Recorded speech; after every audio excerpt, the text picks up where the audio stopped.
Colonel David Weston stood at the front of the briefing room at FOB Scorpion, watching his officers settle into their metal folding chairs. The morning sun cut through the dust-caked windows, illuminating the topographical map of Kashar Valley spread across the table. He tapped the map with his index finger, tracing the designated patrol route through the valley floor. 3rd Battalion has a routine sweep today, gentlemen. Standard valley patrol, nothing we haven't done a dozen times. Stay within your designated sectors, and this should be a milk run. Captain Rodriguez shifted in his seat, studying the narrow valley on the map. The steep ridges on both sides created natural choke points, but intelligence reported minimal insurgent activity in the area for the past 2 weeks. Sir, what about air support? Weston glanced toward the radio operator. Captain Chin's Cobra is on standby, but frankly we're just babysitting a supply run. Keep your intervals tight, and you'll be fine. 3 kilometers away in the helicopter hangar, Captain Sarah Chun ran her hands along the Cobra's fuselage during her pre-flight inspection. The AH-1W felt solid beneath her touch as she checked the weapons systems, her fingers moving with the practiced efficiency of 8 years flying attack helicopters. The radio in her helmet crackled with Weston's voice from the briefing, his dismissive tone about her role making her jaw tighten. She looked east through the hangar opening where dark clouds gathered on the horizon, their edges flickering with distant lightning. The weather forecast called for storms moving in by mid-morning, which meant her flying window would close fast if the Marines needed her. At 07:15, 3rd Battalion's convoy rolled through FOB Scorpion's gates in a cloud of dust and diesel exhaust. Rodriguez rode in the lead Humvee, scanning the terrain as they entered Kashar Valley. The usual sounds of Afghan morning life were absent. No farmers tending fields, no children playing near the mud brick compounds, no elderly men sitting in doorways watching the Americans pass. He keyed his radio. All stations, stay alert. Something feels off about this place. The convoy pressed deeper into the valley, the ridges rising higher on both sides until they towered 300 meters above the valley floor. Rodriguez checked his map, confirming they were approaching the halfway point of their patrol route.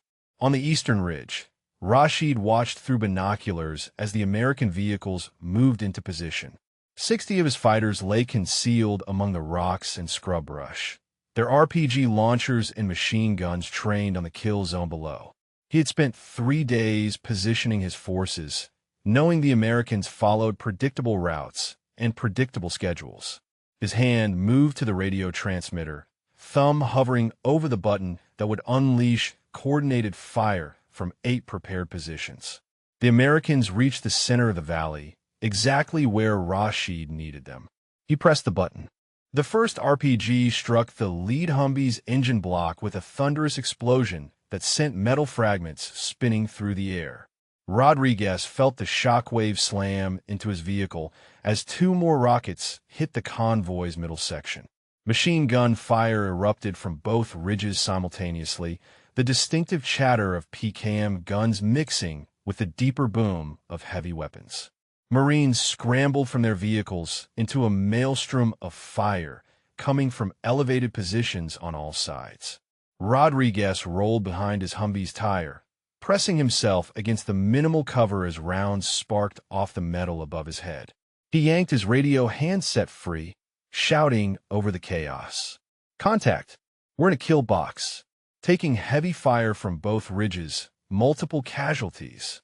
In the TOC at FOB Scorpion, Weston heard the transmission and felt his stomach drop. He moved to the digital map display showing 3rd Battalion's position, seeing the narrow valley that now trapped 450 Marines under coordinated fire. How many casualties? The radio operator listened to the frantic traffic, his face pale. 6 killed in action, at least 23 wounded in the first 3 minutes, sir. They're requesting immediate air support. Weston turned to his weather display, watching the storm front progress. 12 minutes until it reached the valley, with winds already gusting to 30 knots. The flight protocols were explicit about rotary wing operations in deteriorating weather conditions. "Give me Captain Chun." At the hangar, Chen already had her helmet on when the radio call came through. She could hear the firefight in the background of Rodriguez's transmissions, the desperate edge in his voice as he called for support. "Sir, request immediate clearance to launch. I could be over the valley in 4 minutes."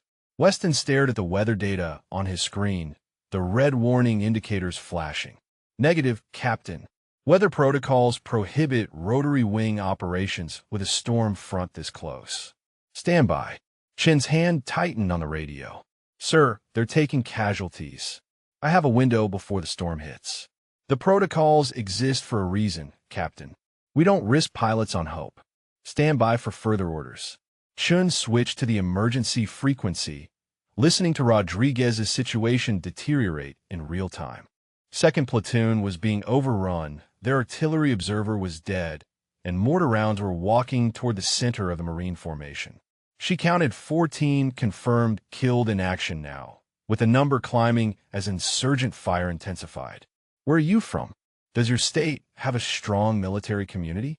The story of what happened in that valley would spark debates about command decisions versus ground realities across the country, the kind of impossible choices that define modern warfare. Through her Cobra's windscreen, Chun watched the storm clouds advancing. She calculated the timeline in her head. 15 minutes to provide effective support, maybe 18 if she pushed the limits. The Marines had less time than that before the insurgent assault overran their position entirely. Rodriguez's voice came through again, raw with desperation. "We need air support now. They're massing for final assault. We've got wounded in the open." Chen's hand moved to the engine start sequence. She thought about 450 Marines dying while she sat on the tarmac following protocols. She thought about the court-martial that would end her career if she launched without authorization. The choice crystallized with brutal clarity. Her fingers flipped the switches to bring the Cobra's engine online. The turbine began its distinctive whine, building toward operational power. Weston's voice exploded through her headset. "Cobra 47, you're not authorized for launch. Return to standby status immediately." Chun increased throttle, feeling the rotor blades beginning their rotation above her. The storm front was 8 minutes away now. The Marines were dying now. Her decision was made. "Sir, 450 Marines can't wait for authorization." She switched off the command frequency and lifted the Cobra into the Afghan morning, the rotors biting into air as she accelerated toward Kashgar Valley. Behind her, Weston stood in the TOC with his fists clenched, watching her aircraft track across his display screen. "Give me JAG immediately." Captain Chun just ended her career. But as Chun pushed the Cobra to maximum speed, racing against both the storm and time itself, only one thought occupied her mind. She had 15 minutes to save a battalion, and protocol be damned, she was going to use every second. The Cobra's rotor wash kicked up dust devils across the tarmac as Chun gained altitude, her hands working the controls with practiced precision. She banked hard toward Kashgar Valley, the aircraft responding instantly to her inputs. Through her helmet's communication system, she heard Weston's voice cut through the static. "Captain Chun, this is a direct order. Return to base immediately or face court-martial for insubordination." Chun reached forward and switched the command frequency to standby mode, silencing Weston's voice. The emergency channel remained active, and Rodriguez's desperate transmissions painted a picture of catastrophic failure unfolding in real time. "Third platoon is combat ineffective. We've got 17 killed, over 40 wounded. They're using mortars to pin us down while they move assault teams into position." She checked her weapons display. 70mm rockets loaded in the pods, 20mm cannon with 2,000 rounds of high explosive ammunition. The valley was 3 minutes away at her current speed, and the storm clouds loomed like a dark wall to the east, lightning branching through their depths. In the TOC, Major Phillips stood beside Weston, watching Chen's aircraft icon race across the digital map toward the valley. He kept his voice carefully neutral, aware that his next words would either support his commander or 450 Marines dying under insurgent fire. "Sir, if she can provide support before the storm hits, she might save the battalion.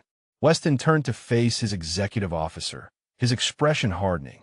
If she crashes in those conditions, we lose a pilot, a $50 million aircraft, and any chance of extracting those Marines. The protocols exist to prevent exactly this kind of cowboy decision-making. Phillips watched the casualty count climbing on the radio operator's screen. 19 dead now, with the numbers accelerating as insurgent fire concentrated on the pinned Marines. He thought about the wedding photo on Rodriguez's desk, the 3 kids smiling beside their father in dress blues. He thought about every face in 3rd Battalion, men he had trained and led for 18 months. With respect, sir, the protocols were written for routine operations. This is 450 men about to be overrun. Weston's jaw clenched. The moment we start picking which rules apply and which don't, we lose unit cohesion. Captain Chen made her choice, and she'll face the consequences. Get Jag on the line. Chen pushed the Cobra through increasingly turbulent air, the first gusts of the approaching storm buffeting the aircraft. She crested the ridge line, and the full scope of the battle materialized below her. The Marine convoy formed a desperate circle in the valley center, vehicles burning and bodies scattered across the dirt. Insurgent positions dotted both ridges in a textbook ambush layout, their muzzle flashes visible in the morning shadows. She keyed her radio. Groundhog 6, this is Angel 47. I have visual on your position. Marking targets now.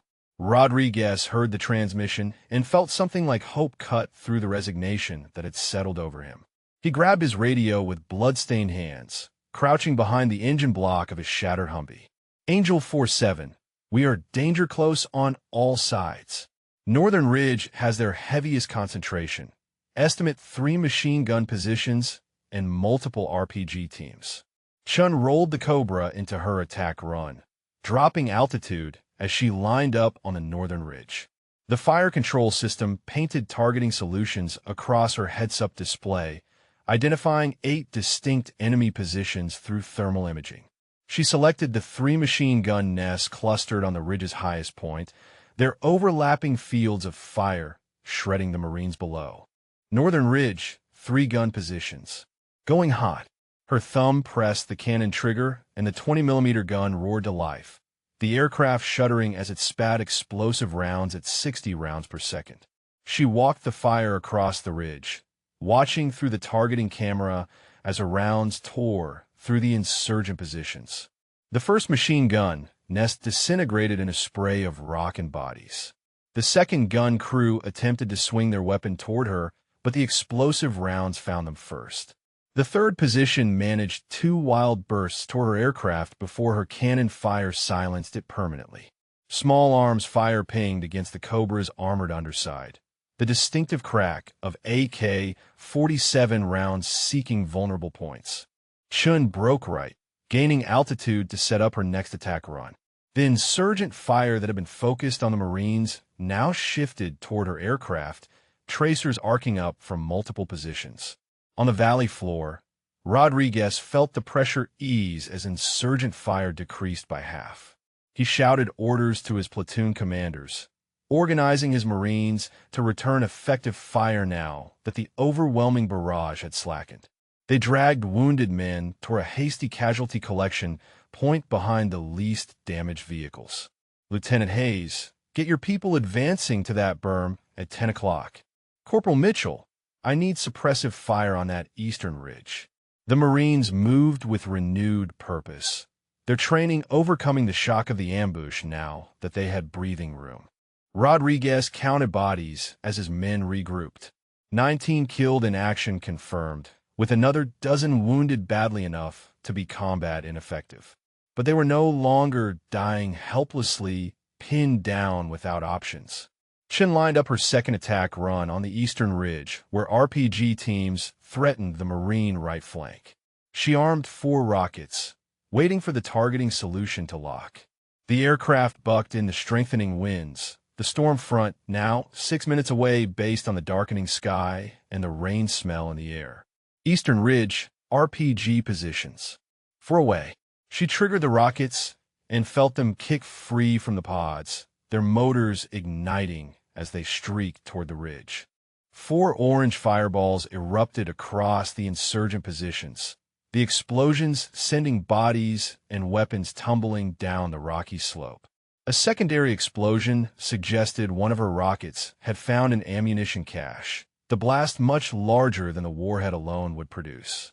Something slammed into her tail section with a metallic clang that reverberated through the airframe. The Cobra yawed hard right as the tail rotor began vibrating badly, the damaged blades struggling to maintain directional control. Chun fought the pedals, compensating for the loss of efficiency, but she felt the aircraft handling degrade significantly. Rodriguez watched the Cobra take the hit, seeing the slight wobble in its flight path as Chun fought for control. He realized she was flying a damaged aircraft in deteriorating weather to save his battalion, putting herself in the same desperate situation as Marines had been in moments before. Angel 47, you're hit. Can you maintain flight? Chun checked her instruments, seeing yellow caution lights illuminate across the damage control panel. The tail rotor was functional but compromised, giving her maybe 70% of normal authority. The storm was 5 minutes out, and she still had targets to service. She made her calculation instantly. I'm still mission capable, marking mortar position 800 meters north of your location. Through the thermal imaging system, she identified the insurgent mortar pit by its heat signature, the tube still warm from recent firing. The crew was already dropping another round down the tube, aiming to finish what the machine guns and RPGs had started. Chun brought the Cobra around in a wide arc, dropping low to minimize her exposure time to ground fire. The valley walls channeled the wind in a gust that threw the damaged Cobra sideways. She corrected constantly, her hands never still on the controls as she lined up the mortar position in her sights. Machine gun fire reached up toward her from both sides now, the insurgents recognizing that eliminating the helicopter was their only chance to regain the initiative. She triggered her remaining rockets, emptying both pods in a single salvo. 8 rockets streaked toward the mortar pit, their contrails crossing in the turbulent air. The explosions walked across the position in a neat line, each blast overlapping the next. The mortar tube cartwheeled through the air, spinning end over end before crashing down the hillside.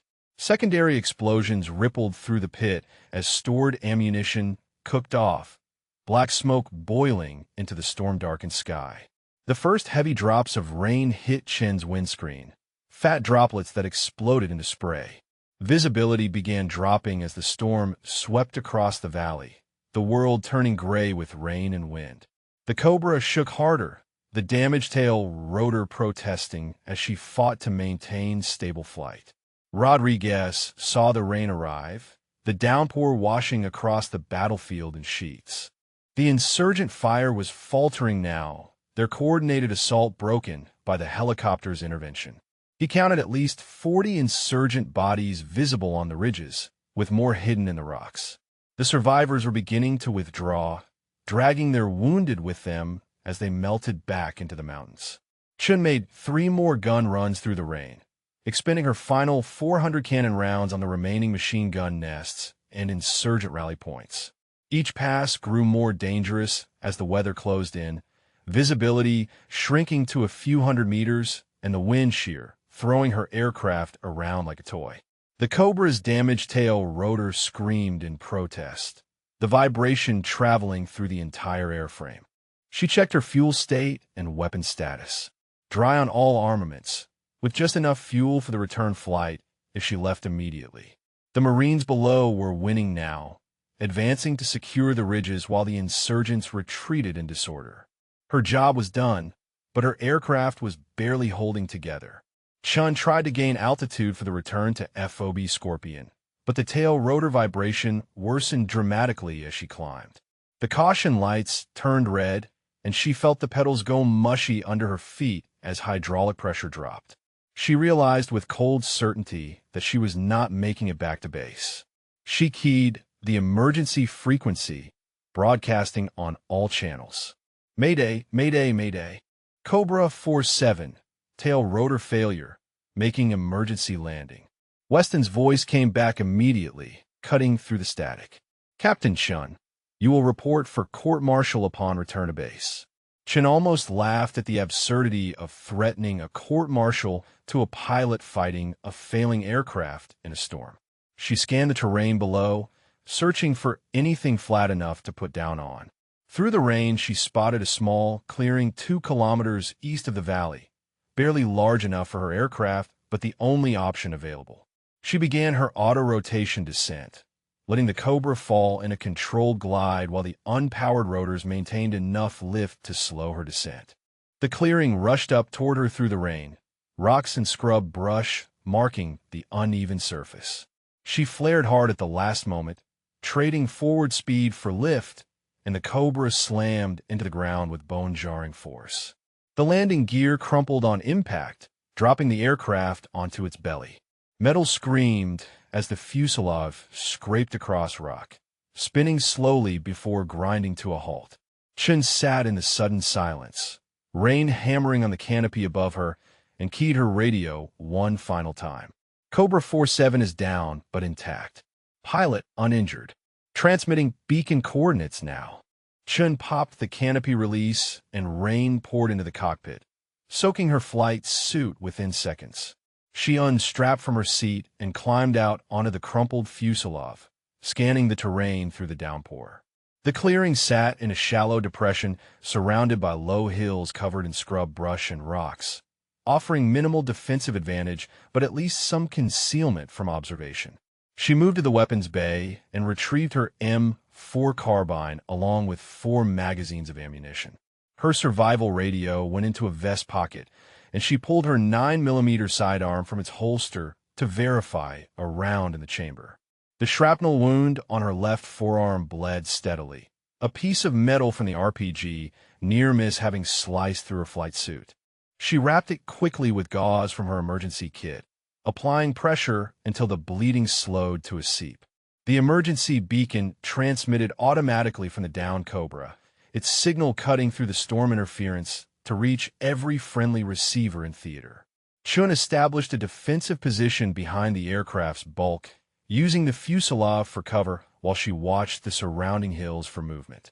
In the TOC at FOB Scorpion, Major Phillips tracked Chun's beacon on the digital map, calculating distances and response times. He turned to Weston, keeping his voice professional despite the urgency building in his chest. "Sir, Captain Chun is down 2 kilometers east of the valley in unsecured territory. We should launch a recovery operation immediately." Weston studied the map, his expression unreadable. The storm front covered the entire region now, with winds gusting above 40 knots and visibility under 300 meters. He tapped the weather display with one finger. No helicopter operations in these conditions. We'll have to wait for the weather to clear. Phillips felt his jaw tighten. "Sir, that could be 4 to 6 hours. Insurgent forces are scattered through that area after breaking contact with 3rd Battalion. They could reach your position before we do." Weston turned to face his executive officer directly. "Major, Captain Chun created this situation by violating direct orders. I will not compound her mistake by risking more lives in a hasty rescue operation during severe weather. We wait for conditions to improve." Phillips looked at the map again, seeing Chun's beacon blinking alone in hostile territory. He thought about the $50 million aircraft she had just used to save 450 Marines, and the pilot sitting beside its wreckage waiting for help that might not come in time. In Kashar Valley, Rodriguez rallied his Marines to secure the ridges and collect their casualties. The insurgent withdrawal had been total, leaving behind weapons and dead, but taking most of their wounded with them into the mountains. His men moved through the rain, clearing the former enemy positions and establishing a defensive perimeter. Sergeant First Class Williams approached through the downpour, his uniform mud-caked and his face streaked with powder residue. "Sir, we've got 19 confirmed killed in action and 41 wounded. Medevac is holding until the weather breaks." Rodriguez nodded, looking at the storm-shrouded ridges where Chun's gunfire had shattered the ambush. Without her intervention, every one of his Marines would be dead or captured by now. He keyed his radio, switching to the command frequency. "Groundhog 6, to TOC. Request permission to move east toward down pilot's position. We can reach her in 20 minutes. Weston's voice came back harsh through the static. Negative, Groundhog 6. Weather is too severe for ground movement. Secure your position and wait for conditions to improve. Rodriguez felt anger cut through his exhaustion. Sir, that pilot just saved this entire battalion. We're not leaving her out there. Captain Rodriguez, you have your orders. Secure your current position and prepare to receive medevac when weather permits. TOC out. Rodriguez stared at his radio for 3 seconds, then looked at Williams. The sergeant's expression told him everything he needed to know about what his men thought of leaving Chun alone in hostile territory. Get first platoon ready to move. Light kit, weapons, and ammunition only. We're going to get our pilot.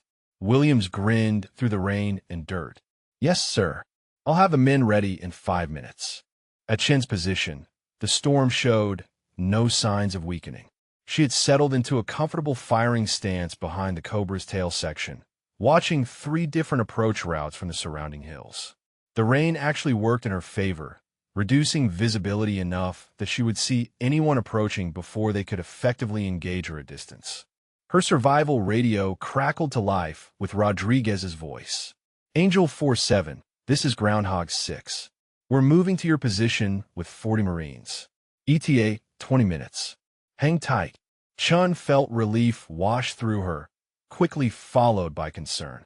Groundhog 6, be advised TOC, denied ground movement authorization. You're going to catch hell for this. Rodriguez's response came back immediately, with an edge of humor cutting through the tactical formality. With respect, ma'am, that pilot just saved 450 Marines. We don't leave our own behind. Moving to your position now. Chun smiled despite the rain and pain from her wounded arm. She checked her ammunition again, confirming she had enough to hold her position until Rodriguez arrived.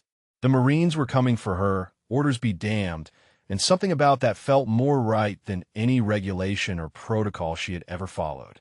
At FOB Scorpion, Weston learned of Rodriguez's movement from the TOC radio operator. His face darkened as he listened to the transmission intercepts, hearing Rodriguez organizing his rescue force in direct violation of explicit orders. Get Rodriguez on the radio. Now, the operator tried for 30 seconds before looking up apologetically. Sir, he's not responding on command frequency. He's using tactical channels only. Weston's hands curled into fists at his sides. First Chun violates orders, now Rodriguez. This entire situation is spiraling into chaos because people think they can pick which orders to follow. Phillips kept his voice carefully neutral. Sir, Chun saved the battalion and Rodriguez is recovering a downed pilot in hostile territory. Those are both mission-essential actions. Weston turned on his executive officer with barely controlled fury. The mission-essential action is maintaining unit discipline and chain of command. Without that, we're just an armed mob making individual decisions.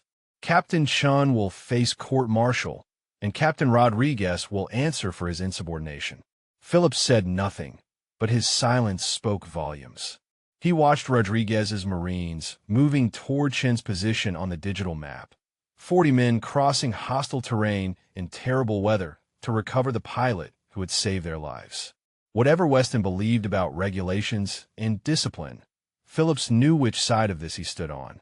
Rodriguez led his Marines through the storm at a pace that pushed their endurance. They moved in tactical formation, weapons ready, scanning for threats through the rain-reduced visibility. The terrain was rough, all rocks and gullies that slowed their progress, but they maintained their heading toward Chen's beacon. 15 minutes into their movement, point man Corporal Jackson spotted armed figures moving through the rain ahead. Rodriguez brought his formation to a halt, using hand signals to spread his Marines into a hasty ambush line. Through his rifle scope, he identified 6 insurgents, weapons slung and moving carefully through the storm. They appeared to be stragglers from the earlier ambush, retreating through the area where Chun had landed. The insurgents passed within 50 meters of the Marine position, completely unaware they were being watched. Rodriguez let them go, unwilling to initiate contact when his priority was reaching Chun. The insurgents disappeared into the rain, and his Marines continued their movement. At Chen's position, she heard movement approaching from the west. She brought her rifle up, sighting through the optic at indistinct shapes moving through the downpour. Then she caught Rodriguez's voice calling softly. "Angel 4-7, Marines approaching from the west. Don't shoot the good guys." Chen lowered her weapon as 40 soaked Marines materialized from the rain, their rifles tracking potential threats from the surrounding hills. Rodriguez moved directly to her position, his face breaking into a tired grin when he saw her standing. "Ma'am, you look like hell." Chen glanced down at her soaked flight suit and bloody bandage. "You should see the other guys, Captain." Rodriguez's grin faded as he looked at the crumpled Cobra, seeing the damage to its tail section and landing gear. His Marines had already established a perimeter around the crash site, professional and focused despite their exhaustion. "We need to move." Command denied this rescue operation, which means we're all going to be in for it when we get back. Chen picked up a rifle. "Well, we're in good company then. I violated direct orders about 3 hours ago." Rodriguez laughed, the sound harsh but genuine. "Yeah, we heard about that in real time. Best decision anyone made today, despite what the colonel thinks." They began the movement back toward Kashar Valley, the Marines forming a protective box around Chen. The rain hammered down without pause, turning the ground into slick mud that made every step treacherous. Rodriguez kept his formation tight, knowing insurgents might still be operating in the area. Williams dropped back to walk beside Chen, offering her a canteen. "Ma'am, the whole battalion is calling you Angel 4-7 now. What you did up there, flying into that storm with a damaged bird, that's going into Marine Corps legend." Chen drank from the canteen, the water cutting through the dust and smoke residue in her throat. "I just did what needed doing, Sergeant. Same as you all are doing right now." Williams shook his head. "No, ma'am, what we're doing is easy. We're taking care of our own. What you did was choosing 450 strangers over your career. That's different." The formation reached the edge of Kashar Valley 45 minutes after leaving Chen's crash site. Rodriguez could see his remaining vehicles and the Marine positions on the ridges, his battalion securing the battlefield that had nearly become their graveyard. His radio crackled with Weston's voice, cold with barely suppressed rage. "Captain Rodriguez, return to FOB Scorpion immediately upon securing your casualties. You and Captain Shun will both report to my office under escort." Rodriguez keyed his response. "Understood, sir. We'll be there as soon as the wounded are evacuated." He looked at Shun, seeing her exhausted but composed despite knowing what awaited them at the FOB. Around them, 40 Marines moved with quiet determination, men who understood they were about to face consequences for doing what they believed was right. The storm began to break as they reached the valley floor, the rain easing to drizzle and visibility improving. Rodriguez organized casualty evacuation as medevac helicopters finally lifted off from FOB Scorpion, coming to collect the wounded and dead from 3rd Battalion's costly day. Chun stood beside the shattered Humvees and watched the Marines working, seeing men who had been pinned down and helpless 3 hours ago, now moving with purpose and control. Whatever happened next, whatever punishment Weston had planned, she knew she would make the same choice again. Rodriguez walked over to stand beside her as the first medevac touched down. "Ma'am, for what it's worth, every Marine in this battalion has your back. Whatever the colonel does, we'll testify that you saved our lives." She nodded slowly. "Thank you, Captain. But I knew the consequences when I launched. I can face them." 2 military police Humvees arrived at the valley an hour later, sent by Weston to escort both officers back to FOB Scorpion. Chun and Rodriguez climbed into separate vehicles, and as they rolled through the mud toward base, Chun watched the Marines watching her. They lined the route, and as her vehicle passed, they stood at attention despite the rain and exhaustion. Some tapped their helmets in a gesture of respect. Others simply saluted, holding it until she was out of sight. The FOB gates opened and the vehicles drove through, heading toward Weston's office where consequences waited. But Chun felt strangely calm, knowing that protocol and regulations would have let 450 Marines die in that valley, and her violation of those rules had given them a chance to go home alive. Colonel Weston sat behind his desk when the military police escorted Chun and Rodriguez into his office. Major Phillips stood against the wall, his face carefully neutral as the two officers entered, still wearing their mud-caked uniforms.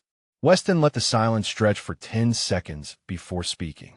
"Captain Chun, you violated 3 direct orders, launched unauthorized flight operations in prohibited weather conditions, and endangered a $50 million aircraft. Captain Rodriguez, you conducted an unauthorized ground operation in direct defiance of explicit commands. Do either of you have anything to say?" Chun stood at attention, her wounded arm throbbing beneath the blood-soaked bandage. "Sir, 450 Marines were dying in that valley. I had the capability and the window to provide support. I made a tactical decision based on immediate necessity." Weston's jaw tightened. "You made an insubordinate decision that broke every protocol we have for flight operations. Those protocols exist because pilots who think they're invincible end up dead, along with everyone depending on them." Rodriguez spoke up, his voice hard. "With respect, sir, those protocols assume normal operations. This was 450 men in a coordinated ambush with no other support available. Captain Chun saved this battalion." Weston stood, leaning forward with his palms flat on the desk. "What she did was create chaos in the chain of command. If every officer decides individually which orders to follow, we have anarchy. The military functions on discipline and hierarchy, not personal judgment calls." Phillips shifted against the wall, drawing Weston's attention. "You have something to add, Major?" Phillips chose his words carefully. "Sir, the tactical situation required immediate action. Captain Chun had minutes to decide, not hours to debate protocol. Her decision saved lives." Weston's expression hardened further. Her decision violated every principle of military order. And Captain Rodriguez compounded that by mounting an unauthorized rescue operation, risking 40 more Marines for a pilot who put herself in that situation through her own insubordination. Rodriguez's hands curled into fists at his sides, but his voice remained controlled. "Sir, we don't leave our people behind. Captain Chun saved 450 lives. The least we could do was bring her home." Weston moved around his desk to stand directly in front of both officers. "You're both confined to quarters effective immediately. MPs will escort you to your billets, where you will remain until formal charges are filed. You're both facing court-martial for failure to obey direct orders, and Captain Chun faces additional charges for unauthorized flight operations." Dismissed. The MPs moved forward, but Chun remained at attention for one more moment. "Sir, I would make the same decision again. 450 Marines are alive because of the choice I made." Weston's voice dropped to barely above a whisper. "And that attitude, Captain, is exactly why you're facing the end of your career. Take them to quarters." The MPs escorted Chun and Rodriguez from the office, leading them through the FOB toward the officer billets. Marines working around the compound stopped to watch them pass, and Chun saw respect in their faces rather than judgment. Word had already spread about what happened in the valley. At her quarters, Chun stripped off her soaked flight suit and treated her arm wound properly, finding the shrapnel cut deeper than she had initially assessed. She wrapped it with clean bandages and sat on her bunk, staring at the wall while replaying the day's events. 19 Marines dead, but 431 alive. Those were the numbers that mattered to her, regardless of what Weston thought about protocol. Rodriguez sat in his own quarters 3 buildings away, writing letters to the families of his 19 killed in action, each one cut deeper than the last, explaining how their sons and brothers and fathers had died in an ambush that should have killed everyone. He found himself writing about Chun in every letter, describing how she had flown into hell to give them a chance. In the TOC, Phillips reviewed the days after action reports and casualty lists. 19 killed in action from 3rd Battalion, 41 wounded with 12 critical. But the insurgent body count was over 40 confirmed, with their attack broken and their forces scattered. By any tactical measure, The day was a success despite the cost. Weston entered the TOC, and Phillips turned to face him. "Sir, the after-action reports are coming in. 3rd Battalion secured the valley, and insurgent forces withdrew in disorder." Weston studied the casualty figures on the display screen. 19 dead, Major. 19 Marines who left this base this morning expecting a routine patrol. Phillips kept his voice even. "Sir, without Captain Chin's intervention, we would have 450 dead. Her actions prevented a catastrophic loss." Weston turned from the screen, his face tired. "Her actions violated the chain of command at a fundamental level. If we don't enforce discipline, we lose the ability to function as a military force." Phillips measured his next words carefully, aware he was crossing into dangerous territory. "Sir, may I speak freely?" Weston nodded once. "Sir, I've served under you for 18 months, and I respect your command. But this situation isn't about discipline versus chaos. Captain Chun faced an impossible choice and made the call that saved lives. Punishing her for that sends a message that following regulations matters more than mission success." Weston's expression remained hard. "The message it sends, Major, is that orders mean something. That junior officers can't simply decide which commands to follow based on their personal assessment. Where does it end? If Chun can violate flight protocols, can a platoon commander refuse a patrol route? Can a squad leader decide his orders don't make sense?" Phillips shook his head. "This wasn't a disagreement about tactics, sir. 450 men were dying in real time, and she had the capability to save them. That's different from routine insubordination." Weston walked to the window overlooking the FOB compound. "I've been in command for 23 years, Major. I've seen what happens when discipline breaks down. Units that stop following orders become mobs. Good intentions don't excuse the destruction of military order." Phillips joined him at the window, watching Marines moving through the compound. "Sir, those men out there know Captain Chun saved their brothers. They know Rodriguez risked his career to bring her home. If we court-martial both of them, we tell every Marine in this battalion that command cares more about rules than their lives." Weston was silent for a long moment. "The JAG officer arrives tomorrow to begin formal proceedings. Both Captain Chun and Captain Rodriguez will face charges. The system will determine their guilt or innocence, not my personal feelings or the battalion's opinion." Phillips nodded, recognizing the dismissal in Weston's tone. "Yes, sir." That evening, word spread through 3rd Battalion about the pending court-martial. Marines gathered in small groups, their conversations turning angry as they processed the news that the pilot who saved them faced punishment for her actions. Sergeant Williams spoke with a dozen Marines outside the enlisted barracks, hearing their frustration and anger. "This is bullshit, Sarge.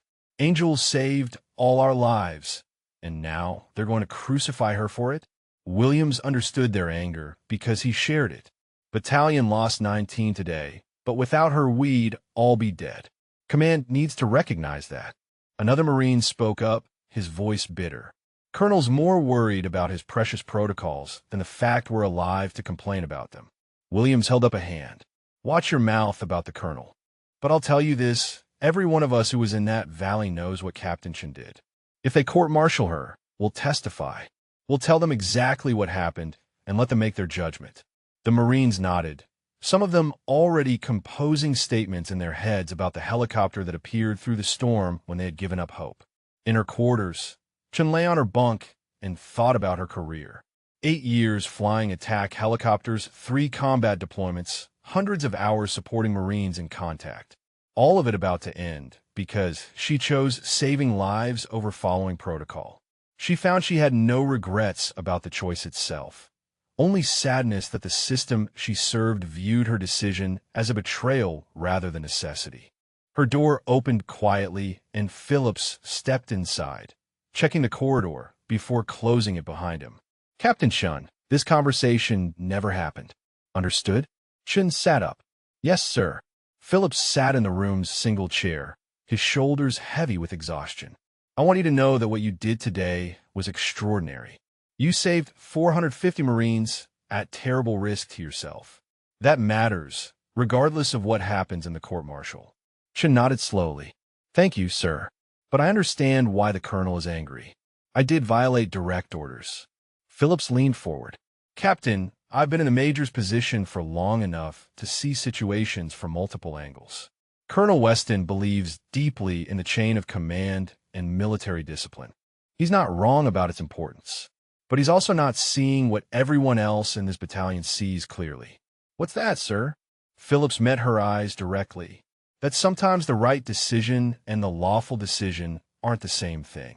That real leadership means making impossible choices and accepting the consequences. You did both today. Chun felt something tight in her chest ease slightly. Sir, what happens now? Philip stood, moving toward the door. Now the system takes over. JAG will investigate, charges will be filed, and you'll face a court-martial. But I want you to know that not everyone in command agrees with this course of action. Some of us understand what you did and why you did it. He left as quietly as he had arrived, and Chin lay back on her bunk. Outside her window, she could hear Marines talking in the darkness, their voices carrying across the compound. She caught fragments of conversation, hearing her call sign repeated with something approaching reverence. Angel 47. The helicopter that came through the storm when death seemed certain. Rodriguez sat in his own quarters writing his final letter, this one to his wife, explaining what had happened and what might come next. He described Chin's heroism, the rescue operation, and the pending court-martial. He wrote about impossible choices and the difference between following orders and doing what was right. He sealed the letter knowing his career might end soon, but finding peace in the knowledge that his Marines were alive to have careers of their own. Weston remained in his office long after midnight, reviewing regulations and precedents for court-martial proceedings. He drafted preliminary charges against both officers, documenting each violation with precision. But several times he paused, staring at the casualty reports from Kashar Valley, seeing 19 names instead of 450. Each time he pushed the thought away and returned to the regulations. Military order required consequences for insubordination, regardless of outcome. That was the principle he had built his career on, and he would not abandon it now. Captain James Morrison arrived at FOB Scorpion 2 days after the Kashar Valley engagement, carrying his briefcase filled with regulations and case precedents. The Judge Advocate General Officer had prosecuted 17 courts-martial in his 4-year career, and Division Command had made clear they wanted this case handled decisively. He set up his temporary office in a converted supply room and began reviewing the evidence against Captain Chun and Captain Rodriguez. The radio transcripts were damning. 3 explicit orders from Colonel Weston that Chun had acknowledged and then ignored. Weather data showing conditions that violated flight safety protocols. Rodriguez's unauthorized movement despite clear commands to remain in position. Morrison highlighted each violation, building a case that was technically unassailable. Major Sarah Kim arrived that afternoon, assigned by division to defend both officers. She had spent 6 years as a defense JAG and recognized immediately that this case would be more complex than the evidence suggested. She requested access to all relevant materials and began her own investigation while Morrison prepared formal charges. Kim's first interview was with Chun in her quarters. The pilot sat calmly across from her, the bandage on her arm fresher but still showing blood seepage from the shrapnel wound. Kim placed her recorder on the table between them and began with the standard questions. Captain Chun, walk me through your decision-making process when you launched without authorization.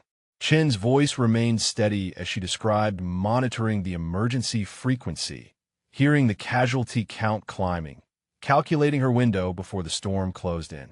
She explained her tactical assessment of the weather conditions and her certainty that she could provide effective support within the available time. Kim took notes, seeing the logic in Chin's explanation, but also the clear violation of orders.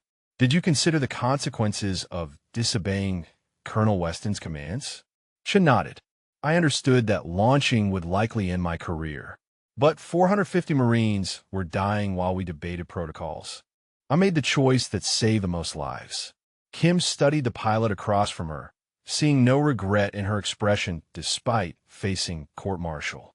Captain, I need you to understand the gravity of your situation. The prosecution has airtight evidence of insubordination. Your best defense will be demonstrating exceptional circumstances that justified your actions. Chen met her eyes directly. Major, I'm not interested in legal technicalities. I violated orders because following them would have resulted in 450 dead Marines. If the court-martial convicts me for that, I'll accept the consequences. Kim felt a mix of admiration and frustration at Chen's attitude. Captain, my job is to defend you effectively. That means exploring every possible avenue, not just accepting conviction. Over the next 3 days, Kim expanded her investigation beyond the immediate incident. She requested operational records from 3rd Battalion covering the previous 8 months, looking for context that might explain the command climate that led to Chen's decision. What she found troubled her deeply. The records showed 2 previous engagements where Weston had denied or delayed air support requests. In March, a patrol had requested immediate helicopter support while pinned down by inserted fire. Weston delayed authorization for 23 minutes while verifying the tactical situation, resulting in 7 Marines killed before support arrived. In June, another unit requested close air support during a compound assault. Weston denied the request, citing civilian proximity protocols, and the assault force took 12 casualties, breaching the objective without air cover. Kim cross-referenced the after-action reports with other battalion casualties, finding a pattern. 3rd Battalion's killed-in-action rate was 23% higher than comparable units in the same operational area. She brought her findings to Morrison, who studied the data with growing concern. Captain, are you suggesting Colonel Weston's command decisions have systematically endangered his Marines? Kim spread the reports across the table in Morrison's temporary office. I'm suggesting that Captain Chen's decision didn't occur in a vacuum. There's a pattern of excessive caution that prioritizes protocol over tactical necessity. 34 Marines died in 3 separate incidents where timely air support might have prevented casualties. Morrison reviewed the documents carefully, his prosecutorial instincts warring with his ethical obligations. Captain Kim, my orders are to prosecute Chun and Rodriguez for insubordination. These broader command issues aren't relevant to whether they violated direct orders. Kim leaned forward. Captain Morrison, these issues are absolutely relevant. They established that Chun had reason to believe following orders would result in catastrophic casualties based on previous patterns. That goes directly to her state of mind and the reasonableness of her actions. Morrison was silent for a long moment, then nodded slowly. I'll include these materials in discovery. But Kim, this is going to make the case much more complicated than simple insubordination. Kim gathered her documents. Good, because this case is about more than whether one pilot followed orders. It's about whether our command structure serves the mission or undermines it. That afternoon, Kim interviewed Rodriguez in his quarters. The Marine captain described the tactical situation in the valley with precise detail, explaining how the ambush had been perfectly executed and his battalion completely trapped. He walked her through the timeline, marking when Chen's intervention began and how the insurgent attack collapsed under her fire. Captain, Colonel Weston argues that you created additional risk by conducting an unauthorized rescue operation. How do you respond to that? Rodriguez's expression hardened. Major, Captain Chun saved 450 Marines at great personal risk. She was stranded in hostile territory with a damaged arm and limited ammunition. My Marines would have walked through hell to bring her home, authorization or not. Kim made notes, hearing the conviction in his voice. The prosecution will argue that personal loyalty doesn't excuse violating direct orders. Rodriguez shook his head. This wasn't about personal loyalty. It was about institutional values. We don't leave our people behind, especially people who put everything on the line for us. If the Marine Corps court-martials officers for living up to those values, then the institution has lost its way. Kim spent the next 2 days interviewing Marines from 3rd Battalion. She spoke with Sergeant Williams, who described watching his friends die while waiting for air support that Weston wouldn't authorize. She interviewed Lieutenant Hayes, who had been shot during the ambush and whose life Chen's intervention had saved. She talked to Corporal Jackson, who had been part of Rodriguez's rescue force, and would testify about finding Chen defending her crashed helicopter alone. Each interview revealed the same pattern. The Marines viewed Chen as a hero who had saved their lives, and they saw the court-martial as fundamentally unjust. Several volunteered to testify on her behalf, offering detailed accounts of the tactical situation and the immediate necessity of her intervention. Morrison watched Kim building her defense and recognized she was preparing to put Weston's entire command philosophy on trial. He brought his concerns to Weston in the colonel's office, laying out the materials Kim had gathered. "Sir, the defense is going to argue that Captain Chen's actions were justified by your previous decisions that resulted in preventable casualties. They have documentation of 3 separate incidents over 8 months." Weston studied the after-action reports, his expression darkening. Those incidents involved different tactical situations with different considerations. They have no bearing on whether Chen violated direct orders in this specific case. Morrison chose his words carefully. "Sir, with respect, they establish a pattern that goes to Chen's state of mind. If she believed following your orders would result in mass casualties based on previous experience, that affects the reasonableness of her actions." Weston's voice dropped to a dangerous quiet. "Captain Morrison, are you suggesting I'm responsible for Captain Chen's insubordination?" Morrison met his gaze steadily. "Sir, I'm suggesting the defense will make that argument, and they have evidence to support it. This case is going to be more complicated than simple failure to obey orders."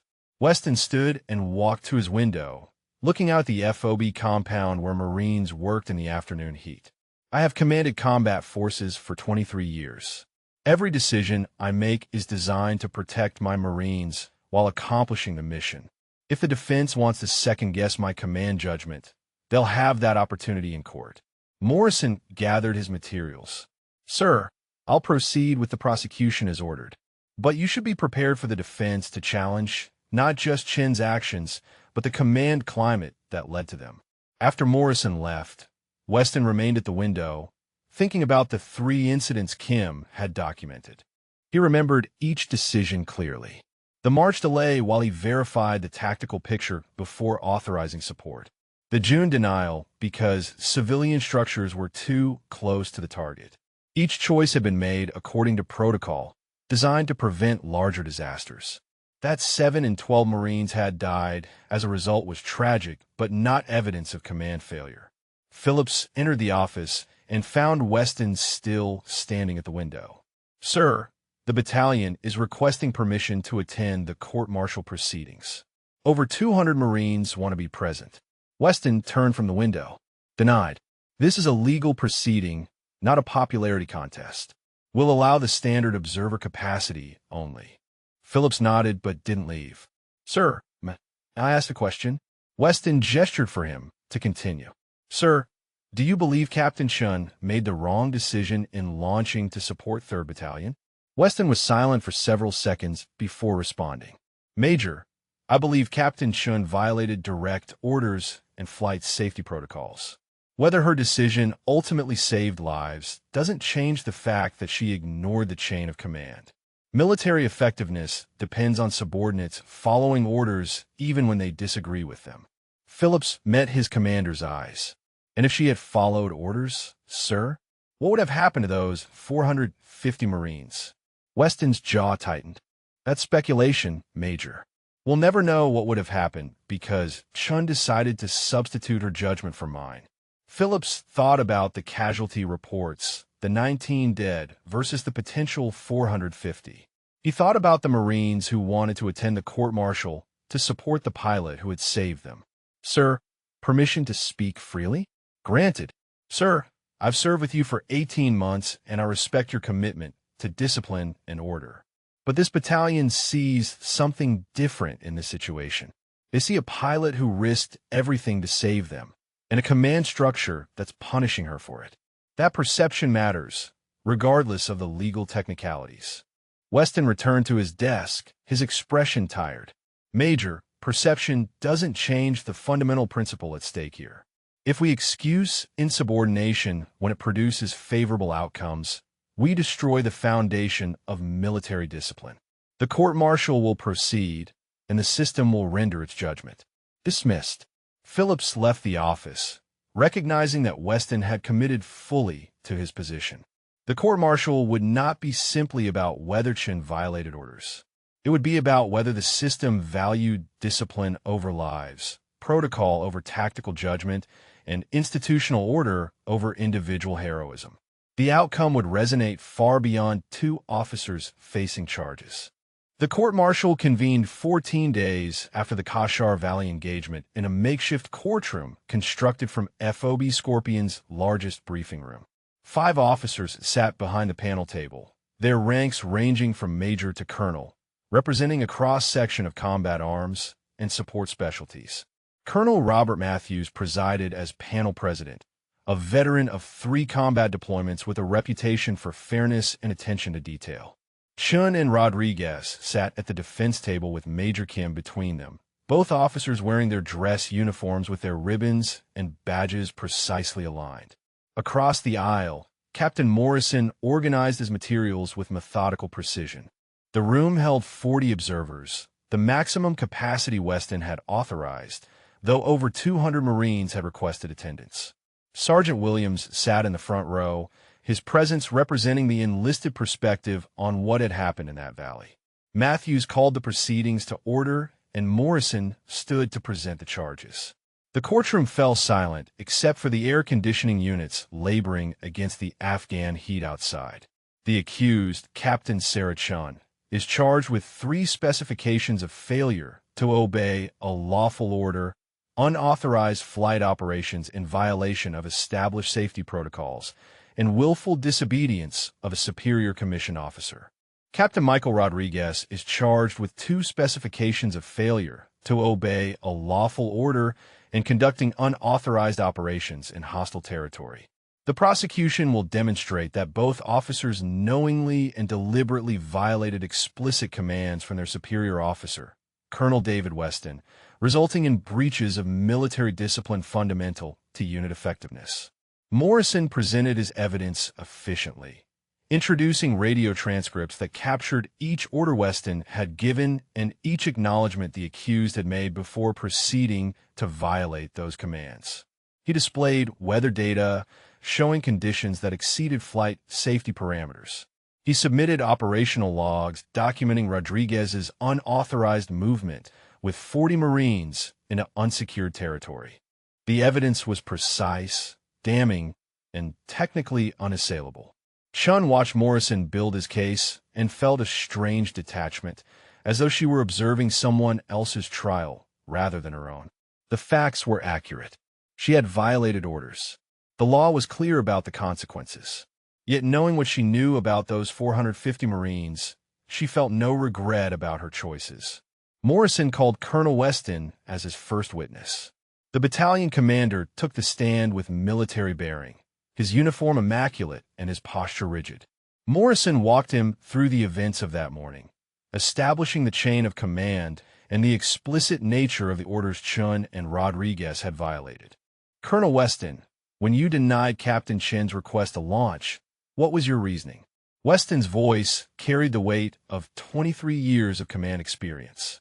The weather conditions violated our established flight safety protocols. A storm front was approaching with winds exceeding safe operational limits. My responsibility as commander includes protecting my pilots from unnecessary risk, even when ground forces request support. Morrison nodded. And when Captain Rodriguez requested permission to conduct a ground rescue operation, why did you deny that request? Weston looked directly at Rodriguez. The weather made ground movement dangerous and visibility was severely reduced. Captain Rodriguez's Marines had just survived a major engagement and needed to consolidate their position, not conduct operations in hostile territory during a storm. Morrison paused, letting the reasoning settle with the panel. Colonel, in your professional judgment, did Captain Chun and Captain Rodriguez have legitimate tactical reasons to disobey your orders? Weston's answer came without hesitation. No, they had disagreements with my assessment, but disagreement doesn't justify insubordination. Military effectiveness depends on officers following orders from their chain of command, not substituting their personal judgment. Morrison returned to his table. No further questions. Kim rose for cross-examination, carrying a folder thick with documentation. She approached Weston with respect, but clear purpose in her bearing. Colonel Weston, how many Marines were in the kill zone when Captain Shin requested permission to launch? Weston's expression tightened slightly. 450, give or take. And what was the casualty count at the time you denied her request? Weston consulted his notes. 14 killed in action, approximately 40 wounded. Kim moved closer to the witness stand. Colonel, in your professional military judgment, what would have happened to those 450 Marines if no air support had arrived? Morrison stood. Objection. Calls for speculation. Matthews considered, then shook his head. Overruled. The witness may answer based on his tactical assessment. Weston met Kim steadily. That's impossible to determine with certainty. The situation might have resolved through other means. Kim placed a document on the rail in front of him. This is the insurgent after-action assessment recovered from their communications. It states they had positioned 60 fighters with heavy weapons in prepared positions specifically to annihilate the American force. In your professional judgment, Colonel, could 450 Marines in an open valley with minimal cover survive a coordinated assault from elevated positions without air support? Weston studied the document, and something shifted in his expression. The tactical situation was dire, but that doesn't justify violating safety protocols. Kim introduced another document. Colonel, on March 15th of this year, 2nd Platoon requested immediate air support while pinned down by insurgent fire. You delayed authorization for 23 minutes. How many Marines died during that delay? Morrison stood again. Objection. Relevance. Kim turned to Matthews. Your Honor, this goes directly to the command climate that informed Captain Chin's decision-making.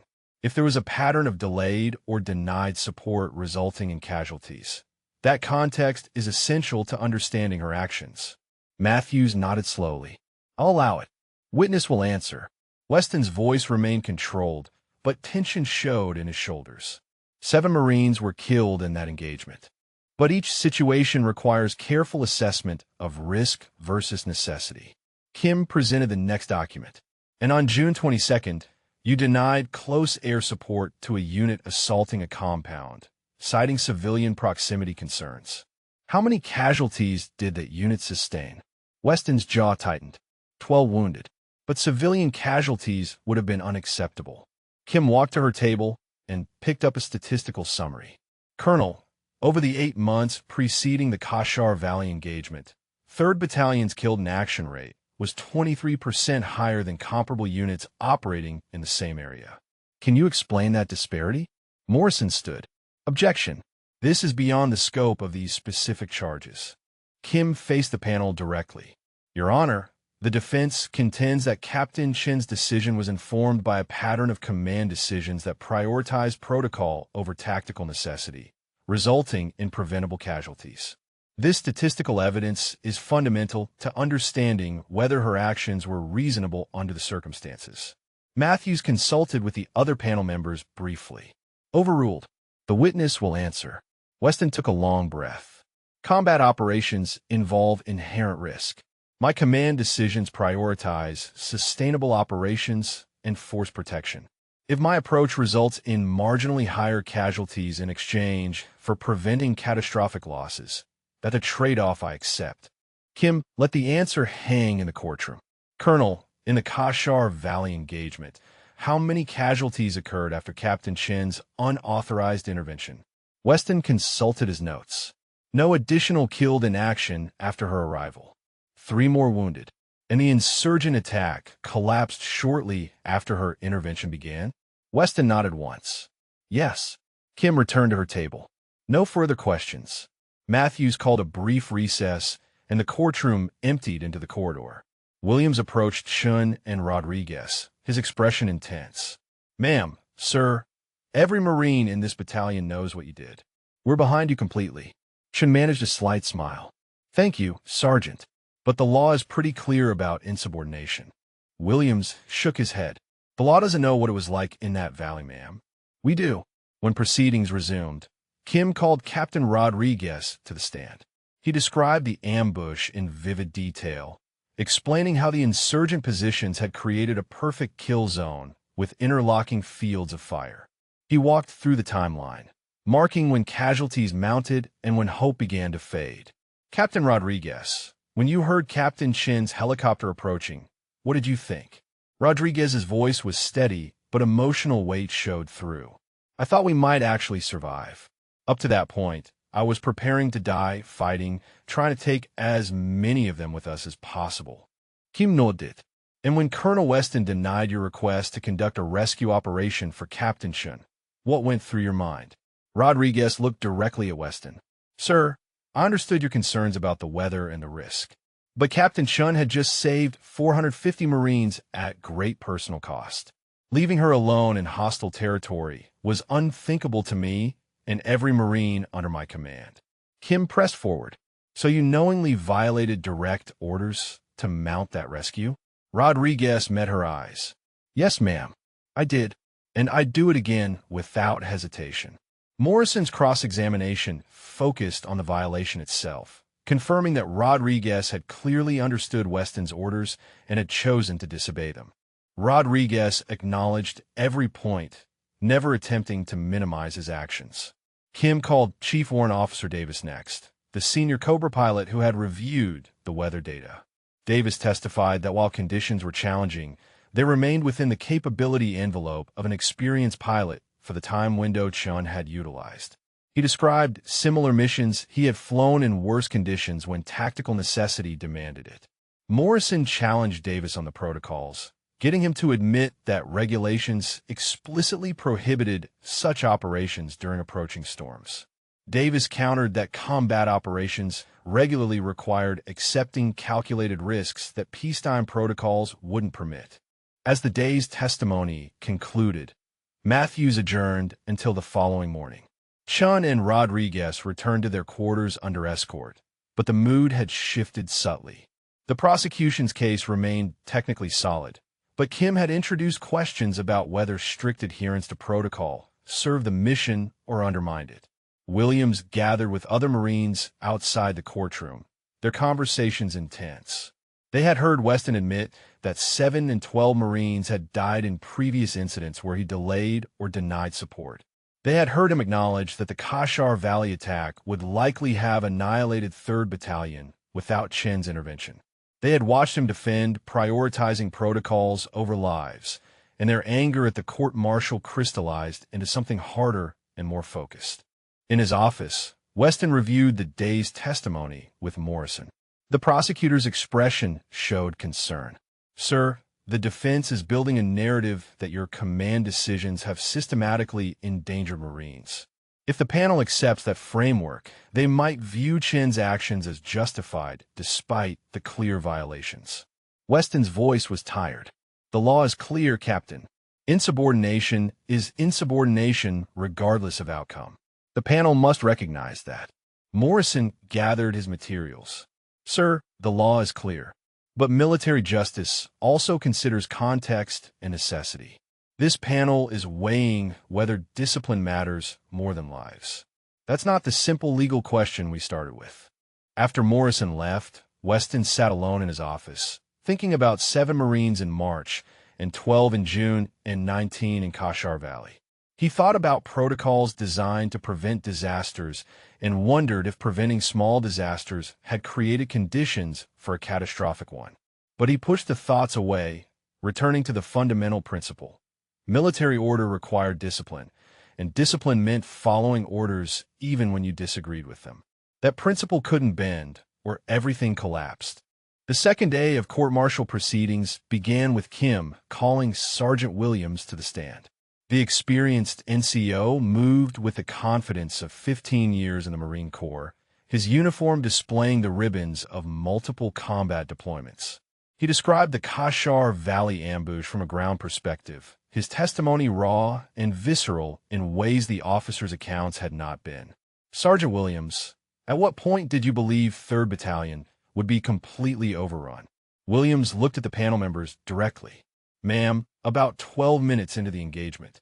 We were taking fire from elevated positions on 3 sides. Our cover was minimal, and insurgent forces were massing for a final assault. I've been in combat for 15 years, and I knew what I was seeing. We were going to die. Kim let the statement settle in the courtroom. What changed? Williams' expression shifted, something like reverence showing through his professional demeanor. We heard the Cobra's rotors. Captain Chun came through that storm and started servicing targets. Within 3 minutes, the insurgent fire dropped by more than half. Within 10 minutes, their assault collapsed, and they were retreating. Kim moved closer to the witness stand. Sergeant, if Captain Chun had followed Colonel Weston's orders and remained at the FOB, what would have happened to you and your fellow Marines? Williams didn't hesitate. We'd all be dead, ma'am. Every single one of us. Morrison's cross-examination tried to establish that Williams couldn't know with certainty what would have happened, but the sergeant's conviction was unshakable. He had seen enough combat to recognize when a situation was beyond saving, and he knew Chin's intervention had been the difference between survival and annihilation. Kim called 6 more Marines throughout the morning, each one describing the ambush from their perspective. Corporal Jackson testified about the rescue operation, explaining why Rodriguez's Marines had insisted on recovering Chun despite orders to the contrary. Lance Corporal Hayes, wounded during the ambush, described watching his squad leader die beside him while they waited for support that command wouldn't authorize. Each testimony built on the previous one, creating a comprehensive picture of 450 Marines trapped and dying while Weston debated protocols. The panel members took extensive notes, their expressions growing increasingly troubled as the pattern emerged. During the lunch recess, Matthews gathered the other panel members in a private room. Major Patricia Wells spoke first, her voice carrying the authority of a logistics officer who understood both regulations and operational necessity. Colonel, the defense is making a compelling argument that excessive adherence to protocol created the conditions that forced Chin's decision. Matthews nodded slowly. The question is whether that justifies clear insubordination. The law on this is explicit.